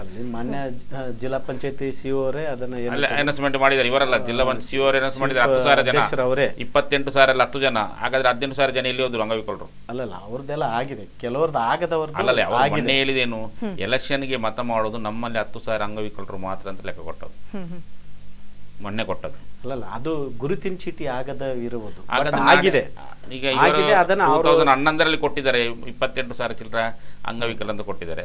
ನಾಳೆ 28,000 ಜನ ಅಂಗವಿಕಲ ಮತದಾನ ಮಾಡ್ತಾರಂತ ಇವರು ಲೆಕ್ಕಾಚಾರ ಕೊಡ್ಲಿ. ಎಷ್ಟು ಮಾಡ್ತಾರೆ ಅಂತ ಲೆಕ್ಕ ಸಿಗ್ತದಲ್ಲ? ಸಿಗ್ತದೆ 100%. ಅಲ್ಲ, ಅದು ಎಲೆಕ್ಷನ್ ಆದ ತಕ್ಷಣವೇ ಸಿಗ್ತದೆ. 5:30 ಅಥವಾ 6 ಗಂಟೆ ಎಲೆಕ್ಷನ್ ಮುಗಿತಂದ್ರೆ ಟೋಟಲ್ ಎಷ್ಟು ಮತದಾನ ವಿಕಲಚೇತನರು ಭಾಗಿಯಾಗಿದ್ದಾರೆ ಇಲ್ಲವೋ ಅನ್ನೋದ್ರ ಮೇಲೆ ಖಚಿತವಾಗಿ ಸಿಗ್ತದೆ. ಅಂದ್ರೆ ನಿಮ್ಮ ಲೆಕ್ಕಾಚಾರದ ಪ್ರಕಾರ ಈಗಾಗಲೇ ಆಧಾರ್ ಕಾರ್ಡ್ ಸಾಕಷ್ಟು ಜನರಿಗೆ ಎಂಡೋಸಲ್ಫಾನ್ ಪೀಡಿತರಿಗೆ ಸಿಕ್ಕಿದೆ ಅಂತ? ಅಲ್ಲ, ಎಂಡೋಸಲ್ಫಾನ್ ಪೀಡಿತರು ಯಾರಿಗೆ ಮನೆಯಿಂದ ಹೊರಗೆ ಬರ್ಲಿಕ್ಕೆ ಆಗೋದಿಲ್ಲ, ಸೊ ಅವರಿಗೆ ನಾವು ಗ್ರಾಮೀಣ ಮಟ್ಟದ VRWಗಳ ಮೂಲಕ ಮತ್ತು ತಾಲೂಕಿನ MRWಗಳ ಮೂಲಕ ಸೊ ನಾವು ಈಗಾಗಲೇ ಯಾರಿಗೆ ಆಧಾರ್ ಆಗಿರಲಿಲ್ಲ, ಸೊ ಖಂಡಿತ ಅದನ್ನು ನಿಮ್ಮ ಗ್ರಾಮದಲ್ಲಿ ಸೊ ಅದನ್ನು ನಿರ್ಲಕ್ಷ್ಯತನ ಮಾಡಬೇಡಿ. ಸೊ ಅವರಿಗೆ ಆ ಫೆಸಿಲಿಟಿ ಆಧಾರ್ ಬೇಕು. ಯಾಕಂದರೆ ಸೊ ಅದು ಗುರುತಿನ ಚೀಟಿ ಇಲ್ಲದಿದ್ದರೆ ಅವನಿಗೆ ಪಿಂಚಣಿ ಬರುವುದಿಲ್ಲ, ಅವರಿಗೆ ಬೇರೆ ಬೇರೆ ಸೌಲಭ್ಯಗಳು ಬರುವುದಿಲ್ಲ. ಸೊ ಇವತ್ತು ಎಲ್ಲದಕ್ಕೂ ಆಧಾರ್ ಕೇಳ್ತಾ ಇದ್ದಾರೆ. ಸೊ ಹಾಗಾಗಿ ನಾವು ಇದ್ರ ಬಗ್ಗೆ ಚೆನ್ನಾಗಿ ಮನವರಿಕೆ ಮಾಡಿದ್ದೇವೆ ನಾವು ಎಲ್ಲರಿಗೂ, ನಮ್ಮ VRW ಮತ್ತು MRWಗಳಿಗೆ ಮನವರಿಕೆ ಮಾಡಿದ್ವಿ. ಇತ್ತೀಚೆಗೆ ಒಂದು ಇವರು ನಮ್ಮ ಕರ್ನಾಟಕ ಸರ್ಕಾರದವರು ಅಂಗವಿಕಲ ಆಯ್ತರ ಅಂತ ಪೋಸ್ಟ್ ಮಾಡಿದರು. ಅಂಗವಿಕಲರ ಆಯ್ತರ ಅಂತ 3 ವರ್ಷ ಅವರಿಗೆ ಚಾರ್ಜ್ ಕೊಟ್ಟರು. ಅವರು ನಿಜವಾಗಿ ಆಯ್ತರಾಗಿ ದಕ್ಷಿಣ ಕನ್ನಡಕ್ಕೆ ಪ್ರತಿಯೊಂದು ರಾಜ್ಯಕ್ಕೆ ಹೋಗಬೇಕು, ಇಲ್ಲಿ ಬಂದಿಲ್ಲ, ಅಲ್ಲ ಬರುವುದಿಲ್ಲ ಅವರು. ಅದು ಸಹ ಸರಿ ಇದ್ದವ್ರಿಗೆ ಕೊಡಬೇಕು. ಬೇಸಿಕಲಿ ಹ್ಯಾಂಡಿಕ್ಯಾಪ್ಟ್ ಅವರಿಗೆ ಅಂಥ ಪೋಸ್ಟನ್ನು ಕೊಡಬೇಕು. ಇವರದ್ದು ಯಾವುದು ಈ ಆಯ್ತರು ಅಂಗವಿಕಲ ಆಯ್ತಂದ ಕೇಂದ್ರ ಸರ್ಕಾರದಿಂದ ರಾಜ್ಯ ಸರ್ಕಾರದಿಂದ ಆಯ್ಕೆ ಮಾಡಿದ್ವಿ. ಈಗ ಅಂಥವ್ರು ಆ ಪೋಸ್ಟ್ ಸಲ ರಾಜಣ್ಣ ಅಂತ ಒಬ್ಬರಿದ್ದರು, 2 ಕಾಲಿಲ್ಲ 2 ಕೈ ಇಲ್ಲ, ಅವ್ರಿಗೆ ಕೊಟ್ಟಿದ್ರು ಸರ್ಕಾರ. ಈ ಸಲ ಸರಿ ಇದ್ದವ್ರಿಗೆ ಕೊಟ್ಟಿದ್ರು, ನಾರ್ಮಲ್ ಅವರಿಗೆ. ಯಾಕೆ ಈ ಸರ್ಕಾರ ಅನ್ಯಾಯ ಮಾಡ್ತದೆ? ಅವ್ರಿಗೆ ಗೊತ್ತಾಗ್ತದೆ ನಮ್ಮದು ವಿಷಯ? ಅವ್ರಿಗೆ ವಿಷಯ ಗೊತ್ತಾಗಲ್ಲ. ನಮ್ಮಂಥವ್ರೆ ನಮ್ಮ ಪರಿಸ್ಥಿತಿ ನಮಗೆ ಗೊತ್ತು. ಈಗ ನಾವು ಎಲ್ಲಿ ಹೋರಾಟ ಮಾಡಬೇಕು? ಅವರು ಒಂದು 2 ತಿಂಗಳು 3 ತಿಂಗಳು ಜಿಲ್ಲೆಗೆ ಬರಬೇಕು. ನಮ್ಮ ಈ ಒಂದು ಅಂಗವಿಕಲ ಆಂದೋಲನ ಅಂತ ಒಂದು ಸಭೆ ಕರಿಬೇಕು. ಅವರು ಬಂದು ಏನು ಕುಂದುಕೊರತೆ ಇದೆಯಪ್ಪ ನಿಮ್ಮಲ್ಲಿ, ನಿಮ್ಮ ಟಿವಿಯಲ್ಲಿ ಇದ್ದರೆ ನಮ್ಮ ಟಿವಿಯಲ್ಲಿ ಅದನ್ನು ಇದು ಮಾತಾಡ್ಬೋದು. ನಾನು ಮಾತಾಡ್ಬೇಕು. ಎಷ್ಟು ಜನ ಅಂಗವಿಕಲರ ಕಷ್ಟದಲ್ಲಿ ಇದ್ದಾರೆ ಅಂತ ನಿಮಗೆ ಗೊತ್ತಾಗ್ತದ? ಕುಂದುಕೊರತೆ ಗೊತ್ತಾಗಲ್ಲ ನನಗೆ, ನಿಮಗೆ ನಮ್ಮ ವಿಷಯ ನಿಮಗೆ ಗೊತ್ತಿರ್ಬೋದು, ನಮ್ಮ ವಿಷಯ ಅಂಗವಿಕಲರ ಕುಂದುಕೊರತೆ ಎಷ್ಟು ಇದೆ ಅಂತ ಅಧಿಕಾರಿಗಳು ಅವರ ಗಮನಕ್ಕೆ ಬಂದ್ರೆ ಮಾತ್ರ. ನಮ್ಮ ಇಬ್ರಾಹಿಂ ಅವರು ಜಿಲ್ಲಾಧಿಕಾರಿ ಇದ್ರು, ಬೆಸ್ಟ್ ಅಧಿಕಾರಿ. ತಿಂಗಳಿಗೆ ಒಮ್ಮೆ ಅದರ ನಮ್ಮನ್ನು ಒಂದು 3 ತಿಂಗಳಿಗಾದ್ರೆ ನಮ್ಮ ಸಭೆ ಕರೆತಿದ್ರು. ಅಂಗವಿಕಲ ಏನು ಕುಂದುಕೊರತೆ, ಅದರ ಮೇಲೆ ಇಷ್ಟು ದಿನಕ್ಕೆ ಜಿಲ್ಲಾಧಿಕಾರಿ ಬಂದರು. ಯಾವ ಅಂಗವಿಕಲರದಂತ ಏನಂತ ಮುಖ ನೋಡಿಲ್ಲ. ಒಂದು ಕರೆಬೇಕು, ಒಂದು 3 ತಿಂಗಳಿಗೆ ಒಂದು ಎಲ್ಲ ಇಲಾಖೆ ಅಧಿಕಾರಿನ ಕರೆದು ಏನು ವಿಷಯ, ಅಂಗವಿಕಲರಿಗೆ ಯಾವುದು ಪ್ರಾಬ್ಲಮ್ ಇದೆ, ಒಂದು ಎಲ್ಲ ಅಂಗವಿಕಲನ ಬರಲಿಕ್ಕೆ ಒಂದು ಮಾಡೋದು. ಇಬ್ರಾಹಿಂ ಅವರು 3 ತಿಂಗಳಿಗೆ ಒಂದು ಆಂದೋಲನ ಮಾಡ್ತಾರೆ. ನಾವು ಹೋಗ್ತಿದ್ದೆ ಮೀಟಿಂಗ್. ಆಗ ಅಲ್ಲಿ ಸೆಟಲ್ಮೆಂಟ್ ಆಗ್ತದೆ. ಇಂಥ ಇಲಾಖೆಯಲ್ಲಿ ಇಂಥ ಪ್ರಾಬ್ಲಮ್ ಉಂಟು, ಇಂಥ ಇಲಾಖೆ ಅಂಗವಿಕಲ ಇಂಥ ಪ್ರಾಬ್ಲಮ್ ಉಂಟು, ಅಲ್ಲಿ ಪಡಿತರ ಚೀಟಿ ಸಿಕ್ಕಿಲ್ಲ, ಗುರುತಿನ ಚೀಟಿ ಸಿಕ್ಕಿಲ್ಲ. ಈಗ ಎಲ್ಲ ಹಾಸ್ಪಿಟಲಲ್ಲಿ ಸೋಮವಾರ ಮಂಗಳವಾರ ಡಾಕ್ಟರ್ ಸರ್ಟಿಫಿಕೇಟ್ ಮಾಡ್ತಾರೆ, ಅಲ್ಲಿ ಎಷ್ಟು ಪ್ರಾಬ್ಲಮ್ ಉಂಟು. ಈಗ ಯಾರು ಕೇಳೋರಿಲ್ಲ, ಯಾರು ಕೇಳ್ತಾರೆ? ನಿಜ. ಓಕೆ, ಇನ್ನೊಂದು ಕಡೆ ಗ್ರಾಮಕ್ಕೊಂದು ಆರೋಗ್ಯ ಸಹಾಯಕಿಯರನ್ನ ನೇಮಕ ಮಾಡಬೇಕು ಅಂತ ಯಾರು ಎಂಡೋಸಲ್ಫನ್ ವಿಚಾರ. ಹೌದು. ಸೊ ಇದನ್ನು ಜಿಲ್ಲಾಧಿಕಾರಿಗಳು ಏನಂತಂದರೆ ಅವರು ಅಧ್ಯಕ್ಷರು, ಸಮಿತಿ ಅಧ್ಯಕ್ಷರವರೇ, ಮತ್ತು ಈಗಾಗಲೇ ಹೆಲ್ತ್ ಡಿಪಾರ್ಟ್ಮೆಂಟು ಕೂಡ ಅದರ ಸಹಭಾಗಿತ್ವ. ನಮ್ಮದು ವಿಕಲಚೇತನರ ಕಲ್ಯಾಣ ಇಲಾಖೆ ನಮ್ಮದು ಏನಂತಂದರೆ ಅವರಿಗೆ ನಾವು ಗುರುತಿನ ಚೀಟಿ ಕೊಡೋದು ವಿಚಾರ. ಸೊ ಈ ವಿಚಾರವನ್ನು ಏನಂತಂದರೆ ಮಾನ್ಯ ಜಿಲ್ಲಾಧಿಕಾರಿಗಳು ಮತ್ತು ಆರೋಗ್ಯ ಕುಟುಂಬ ಕಲ್ಯಾಣ ಇಲಾಖೆಯ ಜಿಲ್ಲಾ ಆರೋಗ್ಯ ಕುಟುಂಬ ಕಲ್ಯಾಣ ಇಲಾಖೆ ಅಧಿಕಾರಿಗಳು ಅದನ್ನು ಇದು ಮಾಡಬೇಕು. ಸೊ ನಮ್ಮ ಇಲಾಖೆಯಿಂದ ಅವ್ರಿಗೆ ಏನಂತಂದರೆ ಗುರುತಿನ ಚೀಟಿ ಮಾತ್ರ ಅವರಿಗೆ ಕೊಡೋದು, ಮತ್ತು ಬೇರೆ ಏನಾದ್ರು ಫೆಸಿಲಿಟಿಗಳಿದ್ದರೆ ಸೊ ಅದನ್ನು ಒದಗಿಸೋದು. ಸೊ ಈ ರೀತಿ ನಮ್ಮ ವಿಕಲಚೇತನರ ಕಲ್ಯಾಣ ಇಲಾಖೆಯಲ್ಲಿ ಬರೋದು. ಸೊ ಇದು ಏನಂತಂದರೆ ಆರೋಗ್ಯ ಸಹಾಯಕರು ನೇಮಕ ಮಾಡೋದು. ಸೊ ಅದು ಈ ವಿಚಾರವನ್ನು ಮನೆ ಜಿಲ್ಲಾಧಿಕಾರಿಗಳು ಮತ್ತು ಆರೋಗ್ಯ ಕುಟುಂಬ ಕಲ್ಯಾಣ ಇಲಾಖೆ ಅಧಿಕಾರಿಗಳೇ ಅದನ್ನು ಮಾಡಬೇಕು. ಮತ್ತೆ ಒಂದು ಈಗ ಲಯನ್ಸ್ ಕ್ಲಬ್ನವರು ಮತ್ತು ಖಾಸಗಿ ಅವರು ಕೆಲವು ಪ್ರೋಗ್ರಾಮ್ ಮಾಡ್ತಾರೆ. ಅವರಷ್ಟೇ ಅವರದೇ ಪ್ರೋಗ್ರಾಮ್ ಮಾಡ್ತಾರೆ. ಪಾಪ ಇಲ್ಲಿ ಸುಳ್ಯ ಪುತ್ತೂರಲ್ಲಿ ಹೋಗಿ ಒಂದು ಅಲ್ಲಿ ಯಾರು ಎಂಡೋಸಲ್ಫನ್ ಹುಡುಕಿ ಅವರಿಗೆ ಒಂದು ಗೇಮ್ಸಾ ಇನ್ನಂದ್ರೆ ಏನಾದರೂ ಒಂದು ಒಳ್ಳೆ ಪ್ರೋಗ್ರಾಮ್ ಮಾಡಲಿ. ಪಾಪ ಮನೋರಂಜನಾ ಕಾರ್ಯ ಮಾಡಲಿ. ಆ ಡಿಸ್ಟಿಕ್ ಅವರು ಈಗ ಒಂದು ಕೊಕ್ಕಡ ಇದ್ದಾರೆ, ಅಲ್ಲಿ ಒಂದು ತುಂಬ ಜನ ಎಂಡೋಸಲ್ ಅವರ ಮನೆ ಎಲ್ಲ ಕರೆದು ಒಂದು ವಾಲಲ್ಲಿ ಪಾಪ ಅವ್ರು ಕರ್ಕೊಂಡು ಬರ್ತಾರೆ ಮನೆಯವರು. ಅವರಿಗೆ ಒಂದು ಪ್ರೆಸ್ಸಿ, ಅವರಿಗೆ ಒಂದು ಖುಷಿ ಆಗ್ತದಲ್ಲ. ಅವ್ರಿಗೆ ಯಾರು ಮಾಡೋರಿದ್ದಾರೆ? ಸರ್ಕಾರ ಏನು ಮಾಡುತ್ತೆ? ಏನು ಮಾಡಲ್ಲ. ಖಾಸಗಿ ಅವರು ಕೆಲವು ಮಾಡಲಿ, ನಾವು ಅದಕ್ಕೆ ನಮ್ಮ ಸಪೋರ್ಟ್ ಇದೆ. ನಿಜ. ಓಕೆ, ಖಂಡಿತವಾಗ್ಲೂ ದಿನೇಶ್ ಶೆಟ್ಟಿ ಅವರೇ ಹಾಗೆ ಶಿವಪ್ಪ ರಾಥೋಡ್ ನಮ್ಮ ಕಾರ್ಯಕ್ರಮದಲ್ಲಿ ಬಂದು ಸಾಕಷ್ಟು ವಿಚಾರಗಳನ್ನ ಇವತ್ತು ಮಾತಾಡಿದ್ರೆ. ಯಾಕಂತ ಹೇಳಿದ್ರೆ ಒಂದು ಕಡೆಯಲ್ಲಿ ಎಂಡೋ ಸಂತ್ರಸ್ತರಿಗೆ ಸಾಕಷ್ಟು ಸೌಲಭ್ಯಗಳು ಸಿಗ್ತಾ ಇಲ್ಲ. ಇನ್ನು ನೀವು ಕೂಡ ಈಗಾಗಲೇ ಹೇಳಿದ್ರೆ ಮುಂದಿನ ದಿನದಲ್ಲಿ ಸರ್ಕಾರದಿಂದ ಸಾಕಷ್ಟು ಸೌಲಭ್ಯಗಳು ಅವರಿಗೆ ಕಲ್ಪಿಸುವಂತಹ ಪ್ರಯತ್ನವನ್ನ ಮಾಡ್ತೀವಿ. ಜೊತೆಗೆ ಮುಖ್ಯವಾಗಿ ಈ ಬಾರಿ ಚುನಾವಣೆಯಲ್ಲಿ ಅವರಿಗೆ ಮತ ಹಾಕುವಂತಹ ಅವಕಾಶವನ್ನ ಕಲ್ಪಿಸಿಕೊಡ್ತೀವಿ ಅಂತ. ಇಬ್ಬರಿಗೂ ಧನ್ಯವಾದಗಳು ಸರ್. ಎಸ್ ವೀಕ್ಷಕರೇ, ಈಗಾಗಲೇ ಎಂಡೋ ಸಂತ್ರಸ್ತರಿಗೆ ಸಾಕಷ್ಟು ಸೌಲಭ್ಯಗಳು ಇವತ್ತು ಸರ್ಕಾರದಿಂದ ಸಿಗ್ತಾ ಇಲ್ಲ. ಸರ್ಕಾರದ ಸೌಲಭ್ಯದಿಂದ ಎಷ್ಟೋ ಜನ ಎಂಡೋಸಲ್ಫಾನ್ ಪೀಡಿತರು ಇವತ್ತು ವಂಚಿತರಾಗ್ತಾ ಇದ್ದಾರೆ ಅನ್ನುವಂಥದ್ದು ಈಗಾಗಲೇ ಸಾಕಷ್ಟು ವಿಚಾರಗಳನ್ನ ನಾವು ಮಾತಾಡಿದ್ವಿ. ಒಂದು ಕಡೆ ಮಾಸಾಶನ ಆಗಿರ್ಬೋದು, ಜೊತೆಗೆ ಇನ್ನಷ್ಟು ಸಾಕಷ್ಟು ಬಸ್ ಪಾಸ್ ವ್ಯವಸ್ಥೆಗಳಾಗಿರ್ಬೋದು, ಎಲ್ಲವೂ ಕೂಡ ಸರಿಯಾದ ರೀತಿಯಲ್ಲಿ ಅವರಿಗೆ ಸಿಗ್ತಾ ಇಲ್ಲ ಅನ್ನುವಂಥದ್ದು. ಮುಖ್ಯವಾಗಿ ಚುನಾವಣೆಯಲ್ಲಿ ಪ್ರತಿಯೊಬ್ಬರಿಗೂ ಕೂಡ ಮತದಾನ ಮಾಡುವಂತಹ ಹಕ್ಕಿದೆ. ಆದರೆ ಎಂಡೋಸಲ್ಫಾನ್ ಪೀಡಿತರಿಗೆ ಇವತ್ತು ಮತದಾನ ಮಾಡಲಿಕ್ಕೆ ಸಾಧ್ಯ ಆಗ್ತಿಲ್ಲ. ಯಾಕಂತ ಹೇಳಿದ್ರೆ ಎಷ್ಟೋ ಜನ ಎಂಡೋಸಲ್ಫಾನ್ ಪೀಡಿತರಿಗೆ ಇವತ್ತು ಗುರುತಿನ ಚೀಟಿ ಸಿಗ್ತಾ ಇಲ್ಲ ಅನ್ನುವಂತಹ ವಿಚಾರವಾಗಿ ಈಗಾಗಲೇ ಸಾಕಷ್ಟು ವಿಚಾರಗಳು ಕೂಡ ಆಯಿತು. ಆ ನಿಟ್ಟಿನಲ್ಲಿ ನೋಡೋದಾದ್ರೆ ಈ ಬಾರಿ ಚುನಾವಣೆಯಲ್ಲಿ ಗುರುತಿನ ಚೀಟಿಯನ್ನ ಕಲ್ಪಿಸಿಕೊಡುವಂತಹ ಭರವಸೆಯನ್ನ ಕೂಡ ಸರ್ಕಾರದ ವತಿಯಿಂದ ಮಾಡ್ತೀವಿ ಎನ್ನುವಂತಹ ಪ್ರಯತ್ನವನ್ನ ಕೂಡ ಮಾಡಿದ್ರು. ಎಸ್, ಇದೇ ಹೊತ್ತಿನ ವಿಶೇಷ. ನಿರಂತರ ಸುದ್ದಿ ಹಾಗೂ ಮನರಂಜನೆಗಾಗಿ ನೋಡ್ತಾರೆ ಸ್ಪಂದನ ಟಿವಿ.